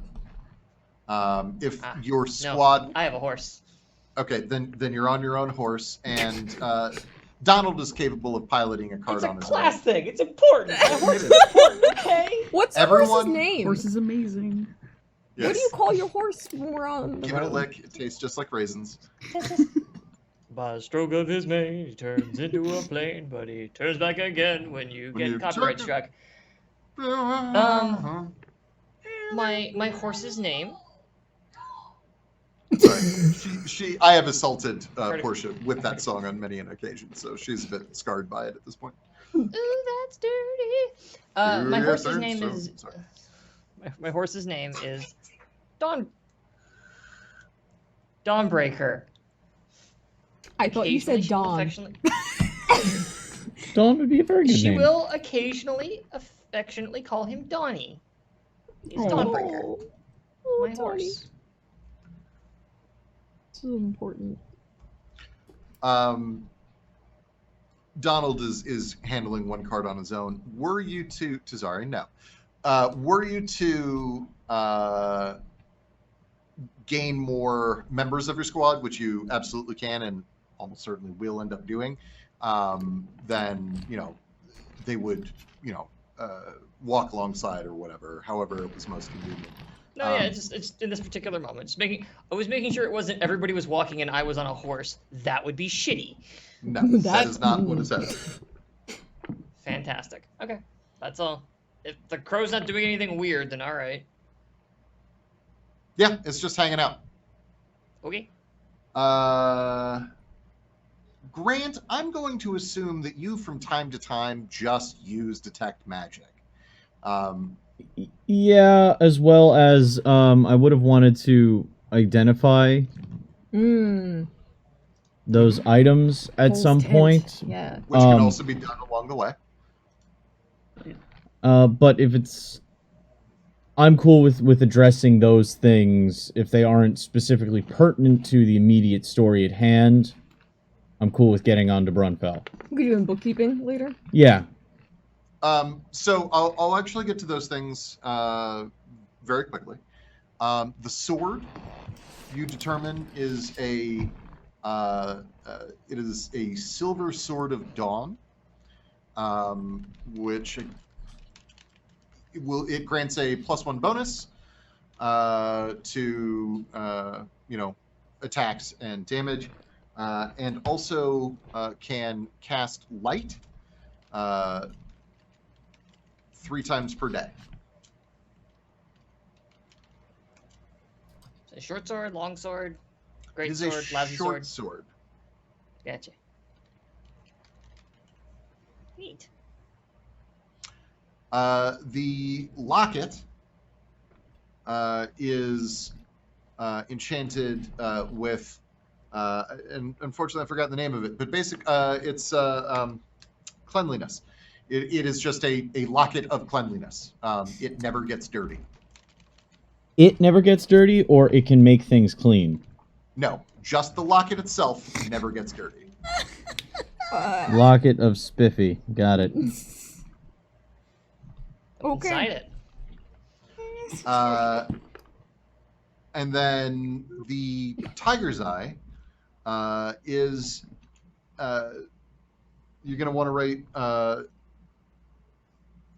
Stonebound Protector, and it will summon a stone golem Whoa.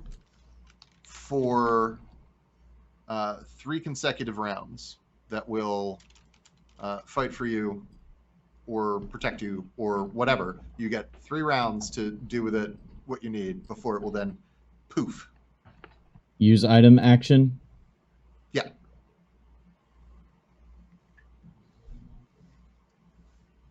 How many uses? Or like use it and gone, or 1. Yep. one use? Yep. It is a grenade. That One makes a lot. charge. Got it. That's good.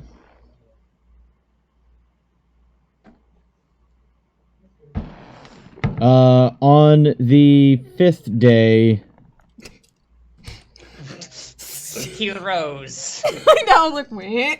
Grant finds his way to Angelica's side during transit while we're walking. What happened? Mm-hmm. Sergeant, I don't actually know what your rank is.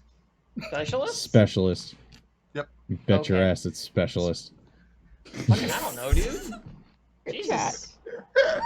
Well, I had to fucking find out what our rank structure was today. Hang on. Because I fucking pinned that shit in the Discord like months back, so I'm just saying. You did. You know, the fact that you found that Soldier's shit not out a today- rank, my guy. I don't even want to fucking hear it. All right. Do I need to go through how much army there is in my fucking blood, whether I like it or not? Fucking rank. Fuck. You want to talk about PFCs, all right? You want to talk about NCOs? You want to talk about all that shit? Fine. Yeah. Soldier's not a rank. All of anyway, that is- I all turn of to that- my The rank is my- compatriot. Hold the fucking phone. And I Hold the say fucking phone. No, your GM is talking. specialist. Shoosh you. So all of that is United States military ranking. Uh-huh. Yes, but not necessarily Innistrad. Do they have zombies in the United States military? Actually, Yes. there Yes, has they do. been specific. I have met some GIs. Don't even. Vampires, werewolves. I'm just saying, I- it's a fucking I fantasy land. turn to That is my drunk on a cart. friend and compatriot and address him as specialist. He, knowing that they're not cursed, because Identify would give me that information, he just hands over the sheathed short sword. It's not my birthday, but thank you. Shink. It's an officer's blade. Ah. This belonged to Check's notes. A coward. This belonged to Cole, didn't it? May you use Are it. you trying to tell me something by handing it to me? May because you the use potato it in. Died on the hill. May you use it in better health. It requires I a appreciate tuning that. if you decide. It does. Unfortunately, it's a D6 as opposed to my D8. D6 plus 1. And plus 1 to To be hit. fair. That's fair. And it counts as silver. Oh, that big. Which means I wouldn't have to go get my rapier silvered, Mhm. admittedly. And it's short sword, sword. so finesse, I believe, So it's as still well. finesse. Yeah, it should still be finesse. Also, it's a Alright. sweet silver blade. Mm-hmm. It's pimp. Oh, I'm not saying it ain't cool. I'm just doing the D&D calculus. And by Avison's blessings, you can shed her light on those around you. It's enchanted to shine light. Yes, I know. So I awkwardly Wow. take my rapier and Wow, what a fucking dick slap that was. yeah, I know. I listen. All right, I'm fully aware of when I'm being fucking what's the word? Patronized in regards to my religion, and will respond in kind. So anyway, that's why that was such a Remember how I dick said we're all slap, as you so terrible? eloquently put it. Thank you, Grant. Yeah. This Well- will serve us very well. Want a rapier? No. Understandable. I shove it in like a pack saddle as I readjust the frog on my belt, or the new weapon. He's already back into line. Back onto his cart. Oh shit! It occurs to me. Here's a question, Grant. Did you actually open the locket yet? Probably. And once he identified that it wasn't enchanted or anything, yes, he would have looked at it a little closer. Okay. Upon opening the locket, you find a tuft of hair that is wrapped with catgut to hold it together. The hair is gray and very, very thin, very delicate, silky. And underneath the little locket of hair is a very small portrait of a woman who has similarly gray hair, red eyes, and very stern features, wearing a black and red robe. Mm-hmm. Hmm. It's worse than I thought. Not just a coward, but a canoodler. With the damned. Canoodler.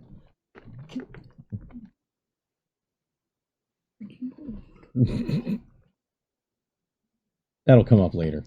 You were supposed to give that ball back. Wait a minute. It's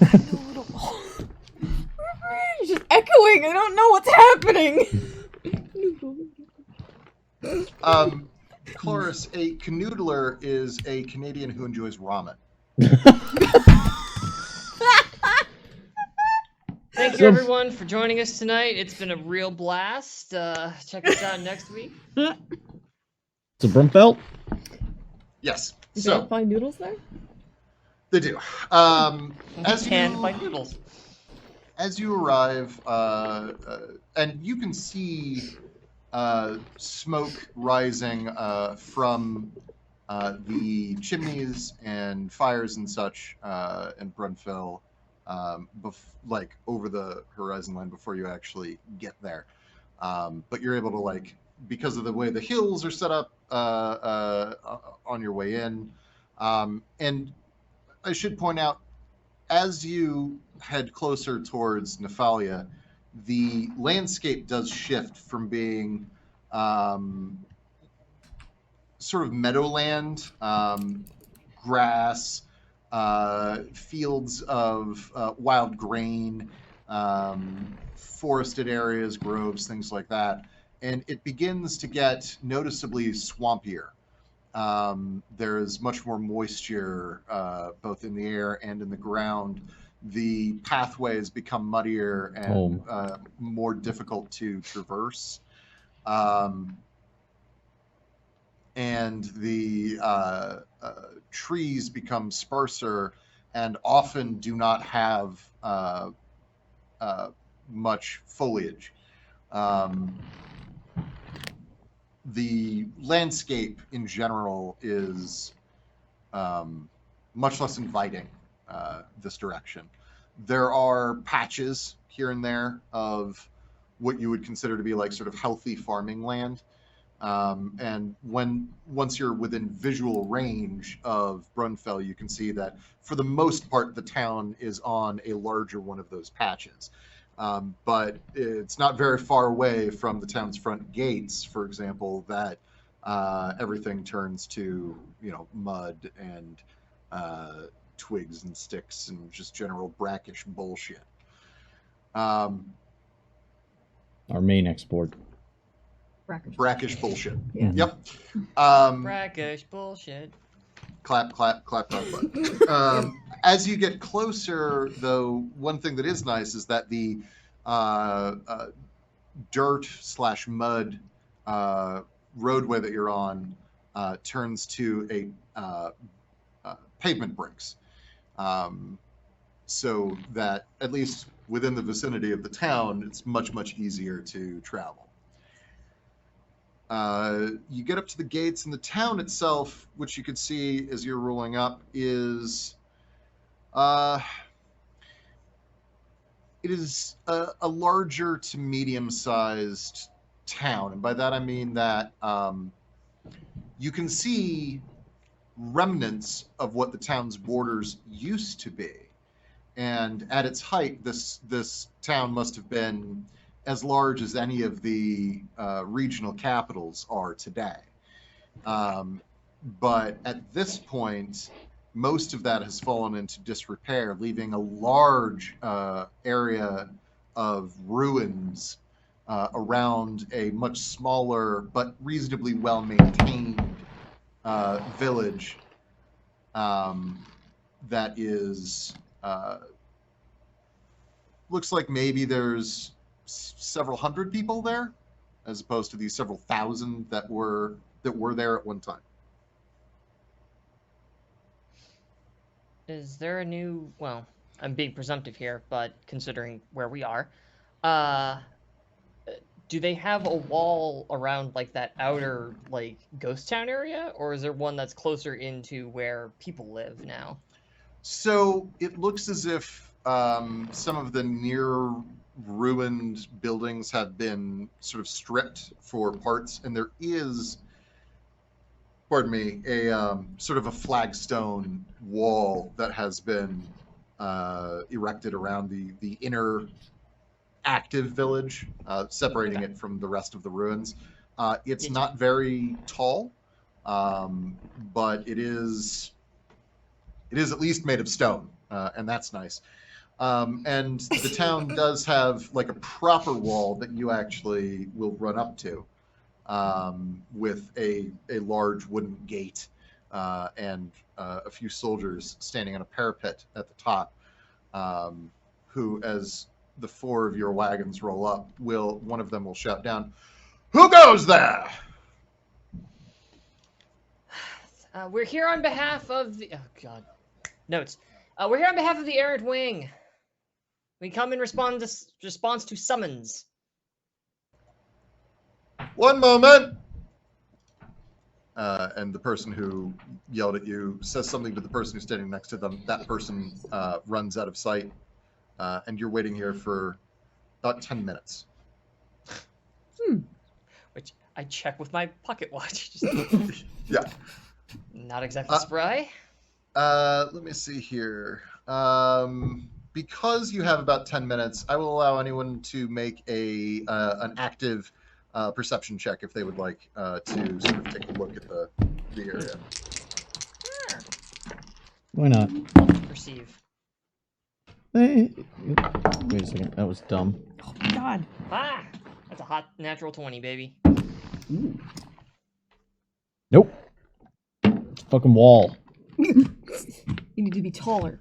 You can see That is over the a big wall. Big wall. Okay, so what were your totals? Like, Okay. Angelica? 21, but I got a natural 20. wins. Cool. You also Cloris, you also got a 21? 21. Neat.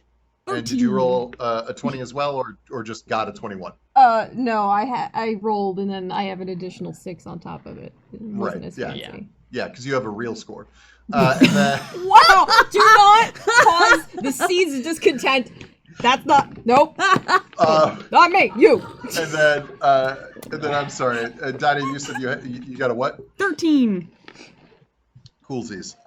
Okay, so yeah, Grant, you've got much bigger fish to fry right now. You're invested in one of your tanks is making a weird rattling noise. You're trying to chase that down, figure out what exactly is going on with that. Stop voting! Dinah, you are fairly certain that if you needed to break this wall down, you could do so with probably 5 men and One Jericho. one really good log.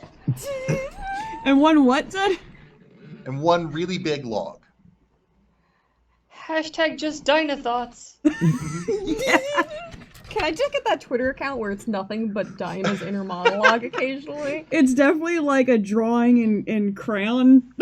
Yes. Just 5 Out of context, stick though. figures and a log and a big door. Just Spence like, would go down like a bitch. I can make this door my bitch. I can totally do. I've already knocked doors down. It's fine. I could do. Doors are my favorite enemy. Am going to rule all the doors. She's just like, if we gotta get inside, I can get us in. Unexpected. Like, I just need some volunteers and a log. I mean, they're taking a while, but I don't think we need to go by force. I'm sure they'll. I let love us the in eventually. enthusiasm, but maybe we give them just a few more minutes. All right. It's Tina's still- bored. Scale the wall if they don't come back in like 5, right? I don't think they're using those buildings over there if you'd like to smash something. Oh, it's fine. I'll be good. Probably not the Let's same when no one's save the resisting smashing you. for later. Yeah. Chloris, But it's good to know that their fortifications are not up to snuff. Chloris, please make a knowledge nature roll with advantage. Okay. Mm. 20.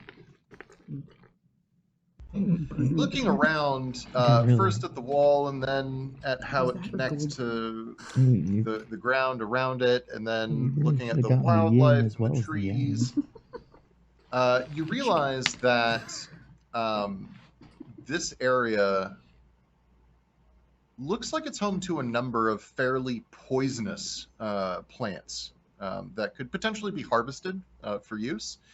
But also that there are a number of subterranean swamp-dwelling beasts and horrors that you should keep an eye out for. I'm not going to get into the specifics right now. No, that's fine. I don't need to count every burrow to know. Don't put your hand in any holes today, Dinah. Yeah, and that's definitely it. I wasn't planning on it. Hey. I'll keep that in mind. Also, stay on the trail because itching is the least of your worries. If you go see that over there. Yeah. Wow. Whoa. Whoa. Sorry. Did you hear that? Yes. The Oh, cat that came thunder. through. That was cat. That was a cat. thunder. Yeah. Oh, okay. I thought it was an unusually excited Kita somehow. I mean, It could be a cat similar. still. Yeah. Yeah. Yeah. That counts. They may still Wow. be related. Enjoy the cat thunder. And then Angelica, Yeah. you looking at the wall. This wall is defensible, Mhm. but that the wall that you saw as you walked or as you came into town, not defensible. However, you can see a couple of ways that you could probably help fix things up, both here and in the rest of the town. And you're sort of thinking about that, exactly what you might suggest. The way that'll play out RP-wise is whatever you suggest is probably think of a thing to suggest, and it's true. Okay. Sure. As the second guard comes back, says something to the first one, and the first guard yells back down to you. Errant Wing, you said? Errant Wing? Aye, that's us. Not... Not Okay, yes. All right. Opening the gate now. It's just sort of like look over the cadre, like. Very And efficient. there's like a clanking of gears and a rattling of chains, and the door swings open. I mean, like, head through. There are a few guards people who will sort of help direct your carts towards the center of the common gathering area that creates a kind of a semicircle around that front gate. It's all paved cobblestones, and they're sort of at the top of the quay is a small cadre of older-looking villagers, each wearing well-worn but well-maintained clothing that at one time probably was of fairly fine construction and fashion. There are 4 of them. Mm. Sure. I will dismount, respectfully remove my hat, and then as soon as I'm within 60 feet, I'm going to pop off Divine Sense. Not a bad plan. Not a bad plan. Do you need a reminder what the hell that does? Yes, please. Sure. Flavor. Until the end of your next turn, you know the location of any celestial, fiend, or undead within 60 feet of you that is not behind total cover. You know the type of those 3. Oh, but not its identity. Within the same radius, you also detect the presence of any place or object that has been consecrated or desecrated, as though the hollow spell. Within 60 feet of you. Within 60 feet of me. Okay. Nothing pops off your senses whatsoever. Okay, good. Then we can talk to these folks. Yeah. I offer my hand out. Sergeant Albrecht of the Lamplighters. I'm here on behalf of the Errant Wing. They ride about 2 days behind us. There are 3 women and 1 man. They're all of similar height and build. Actually, they're fairly sturdy-looking people. Likely fairly muscular at one time, but they are, aging. And each of them will, in turn, shake your hand. And so they're arranged woman, man, woman, woman. And so the middle woman will step forward from the rest of the group and say, "Hi, hello, I am Jana. I'm the town's eldest. These are the rest of the Elder Council. We requested the aid of the Errant Wing."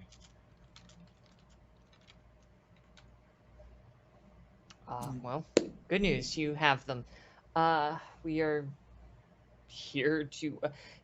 forgive me, your message was a bit vague. And as such, we just need you to show us where the trouble is. We also Yes. have been traveling for some time. Is there somewhere we may set the horses and talk, not in maybe the middle of the town? Lovely town. All of this can be handled, of course, and we will see to your horses and anything else that you may need. But we would like to show you the problem.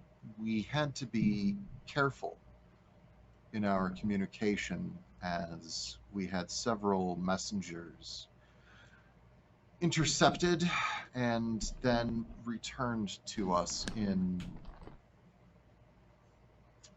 a sullied state. Then I agree with my companion here. We should not speak in the open. No, we shouldn't. But we must be in the open to show you the actual problem. So, Lead the way. please follow us and bring those who you feel must know.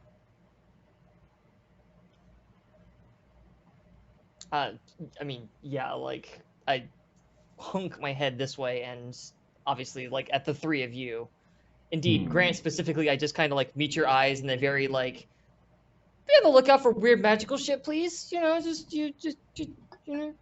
kind of look. Grabs his pack, throws it over his shoulder.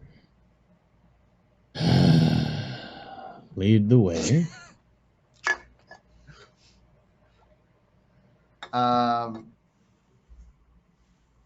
As you're walking across the square, well, semicircle, but it is referred to as the town square. As you're walking across, the eldest says to you, "We were once mighty force, this town. We had resources, wealth, we had people. But as the mine died, so did our fortunes. And we are much reduced from what we once were, as I'm sure you saw on your way in." Yes, I have some concerns about the state of your wall, but you have my condolences. Well, this didn't happen overnight. It took time, and while there may have been ways to have seen it coming, we did not do what should have been done. It is self-inflicted to at least some degree. Then all the more tragic. Now, you're all familiar with Grafdigger's cages, yes? Am I? Are we? Yes. So let's see here. Actually, Chloris and Dinah both might not be. Grant and Angelica definitely are. Give it so cages. yes, they're a real thing in our actual human world. Yeah. But in I in didn't Innistrad, catch what Connery said. The gibbet's cage. Oh, that, yes, totally. yeah, in Innistrad they are called Grafdigger's cages, but they are like metal lattice cages that you would place on graves to prevent Oh. the Oh. undead. No, Yeah, that's not that's a what I'm gibbet's talking about. cage. A gibbet's cage Oh. is something You're that you hung. hang as punishment. Mhm. You're Oh, talking no. about Yeah. grave vaults that they Yeah. used to set up to Yes. stop the resurrectionists in Scotland. Yep. Gotcha. So these are so a Grafdigger's cage is a cage set on top of a grave. It's lattice work metal, and sometimes they have spikes pointing inwards. Sometimes they don't. But that's what a Grafdigger's cage is. So Dinah and Chloris, you might not be. I leave it up to you to decide if you do. But Grant and Angelica, you definitely know. Mm. You have a problem with involuntary walkabouts? It seems. Yes. We had the money to ensure that every single grave that was dug was properly protected. But because of the nature of the work that was conducted here, as I'm sure you can understand, we had an unusually high number of dead. People flocked to the city to work in the mine, and so our graveyard actually is quite massive in comparison to the actual population of the town. And as you're walking through the town, you're walking past gray stone buildings with straw thatched roofs. Some have fire or candlelight illuminating them from inside, some don't.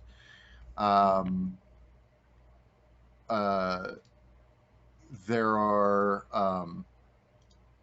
the cobblestones are well maintained up to a point, and then the cobblestones give over to dirt, and the dirt eventually gives over to something like a very thick mud that will hold you as long as you keep moving. But if you were to stop, you would sink a bit. So non-Newtonian mud, I guess. But it's not actually non-Newtonian. It's just mud. But as you're walking along,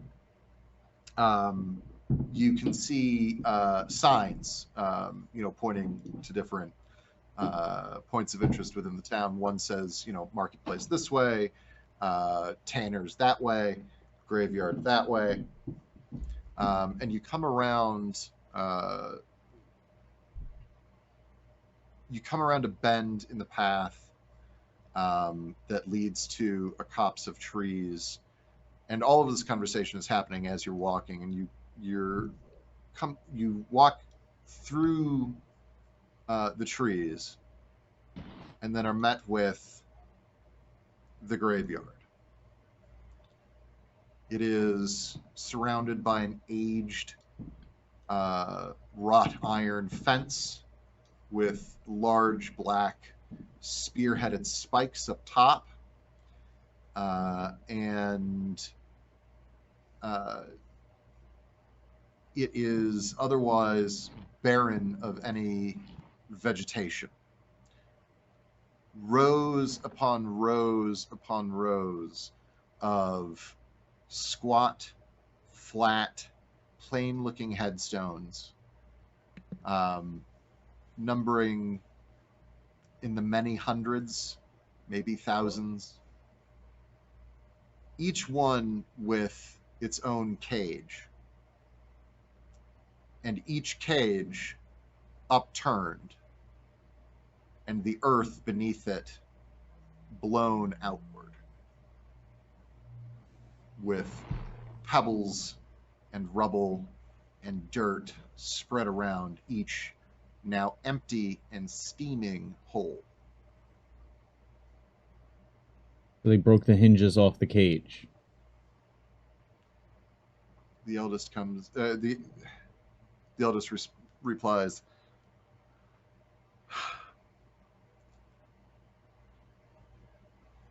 "It started just a few at a time, and we didn't even know what it was. A few of the boys playing out after dark, which they knew they shouldn't have been doing, but they were scaring each other, and boys, right?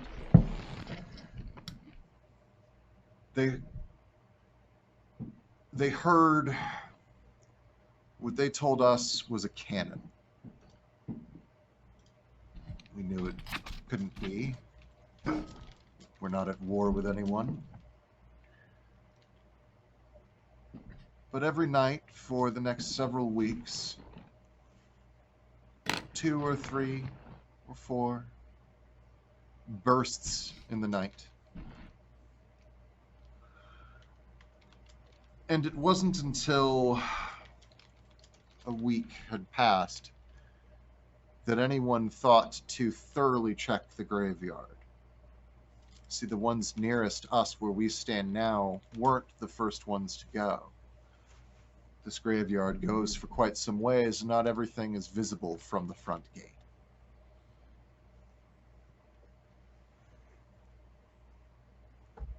However, over time, they just kept popping, exploding. Sometimes the cages would be blown upward with such a force that they would land several plots away.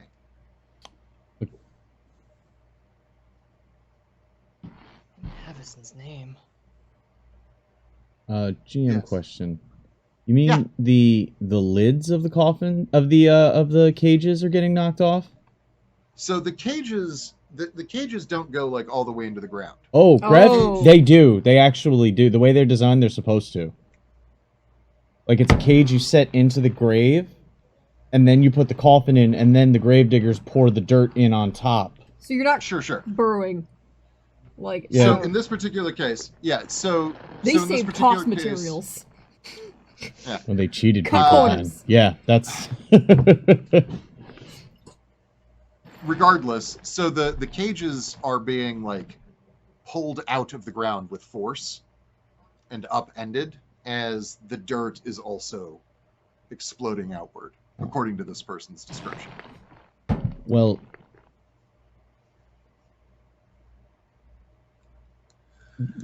Two distinct facts need to be understood right now from what you're telling us. One is that whoever is providing you with these cages has been selling you short. They should go all the way down and encompass the coffin entirely. And two, your ground was not sufficiently hollowed either. We think that it once was, but perhaps has been spoiled over time or with the lack of care. Again, these grounds are, well, if you'd like to take a walk, you may. We I think would. that they've all been opened by now. Oh, many. them. Well, How many We haven't interred? been able- 300? 400? 2,000 at last count, according to the city's records. In Havison's name. All right. Yes, I would like to take a look at one of the graves. I will not accompany you. No one Understood. from the town will go in. It's part of why we needed No. you. It's best if the townsfolk stay clear of this. Indeed, if you see anyone moving about the graveyard without purpose, we would like to know. We don't send patrols out this far most of the time. We tend to stay within the walls.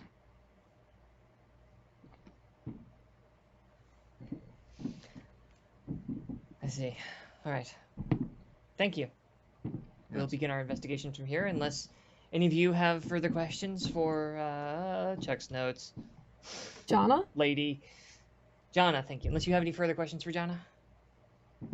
I imagine we're going to have more, but making a walk through and seeing firsthand, we might notice things others may have passed over. I have far more Patriots have questions. trained eyes. I have far more questions than we can even begin to discuss here. Having a better look will make those questions much more direct.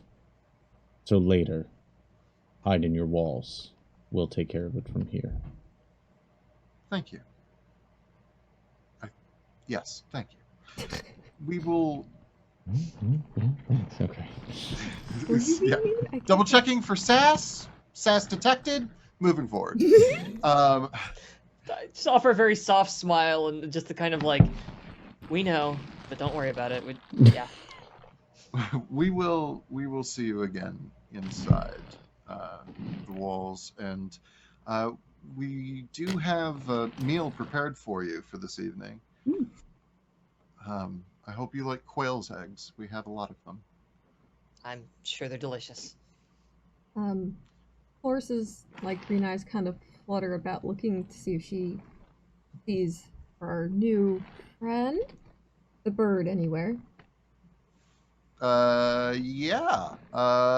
Give me. He's actually hiding, so go ahead and give me a perception check. Hiding. Dun, dun, dun, dun, dun, little crow.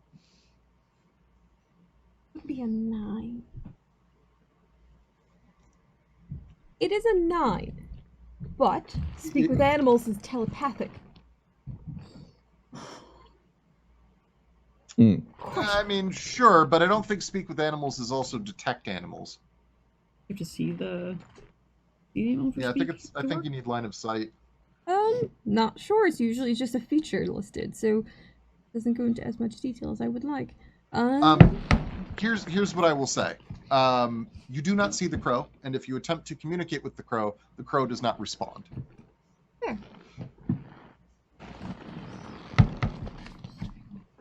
So the elders head back inside, and the four of you are left standing in the middle of a graveyard full of disinterred graves,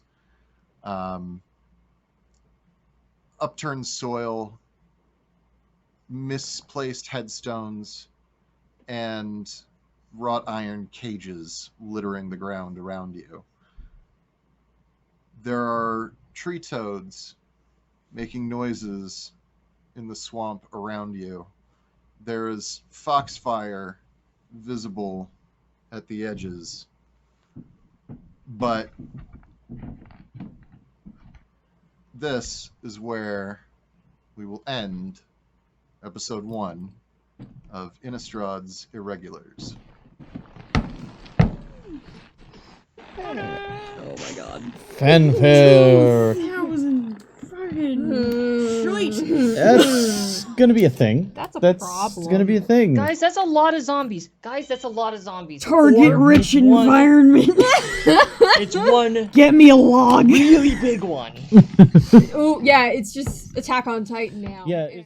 As far as my favorite part of the night, there are many that are ties. Oh, hey, hi, Raiders, the Pale Dragon. Hello, nice to meet you. You're going to get folded into our raid to go somewhere else, but we Mega love raid. to see you. Thank you very much.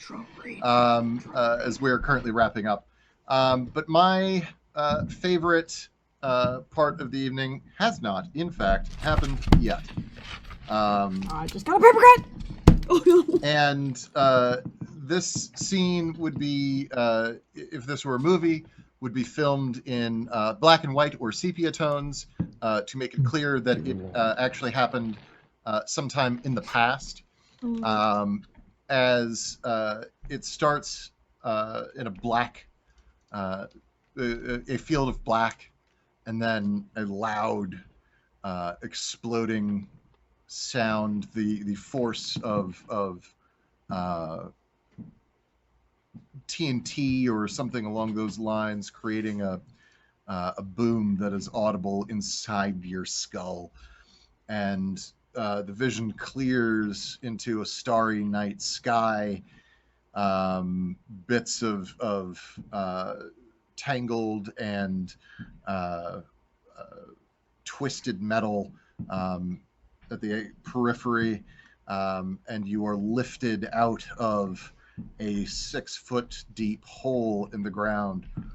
And looking around, you see others like you in various states of decay, all rising from your graves, and you feel a call, a pull, a tug on your soul, and you begin to walk.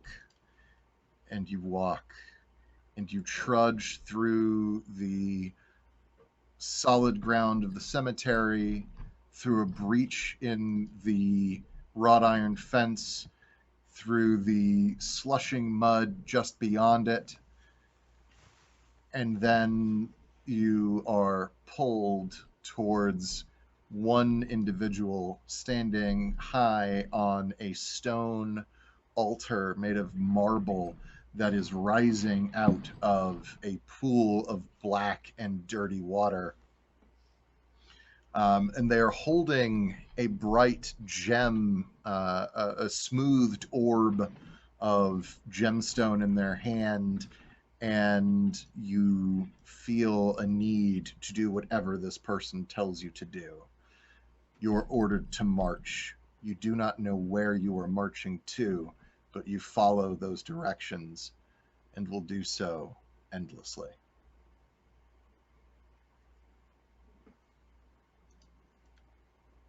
And that is the end of the evening.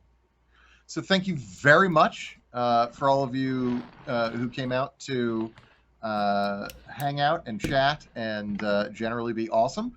I'm super looking forward to next Sunday. And let's go real fast one more time around the bend before we wander on elsewhere in raid time. So from neither Jersey nor Ohio. Ohio? Or Ohio. By Ohio. the process of elimination, Fox. Hi, Fox. From the Jersey Plain. I'll start. Connery. Dara! Sandraly. And I have been Zed. Hey, everybody. Need you to stay evil.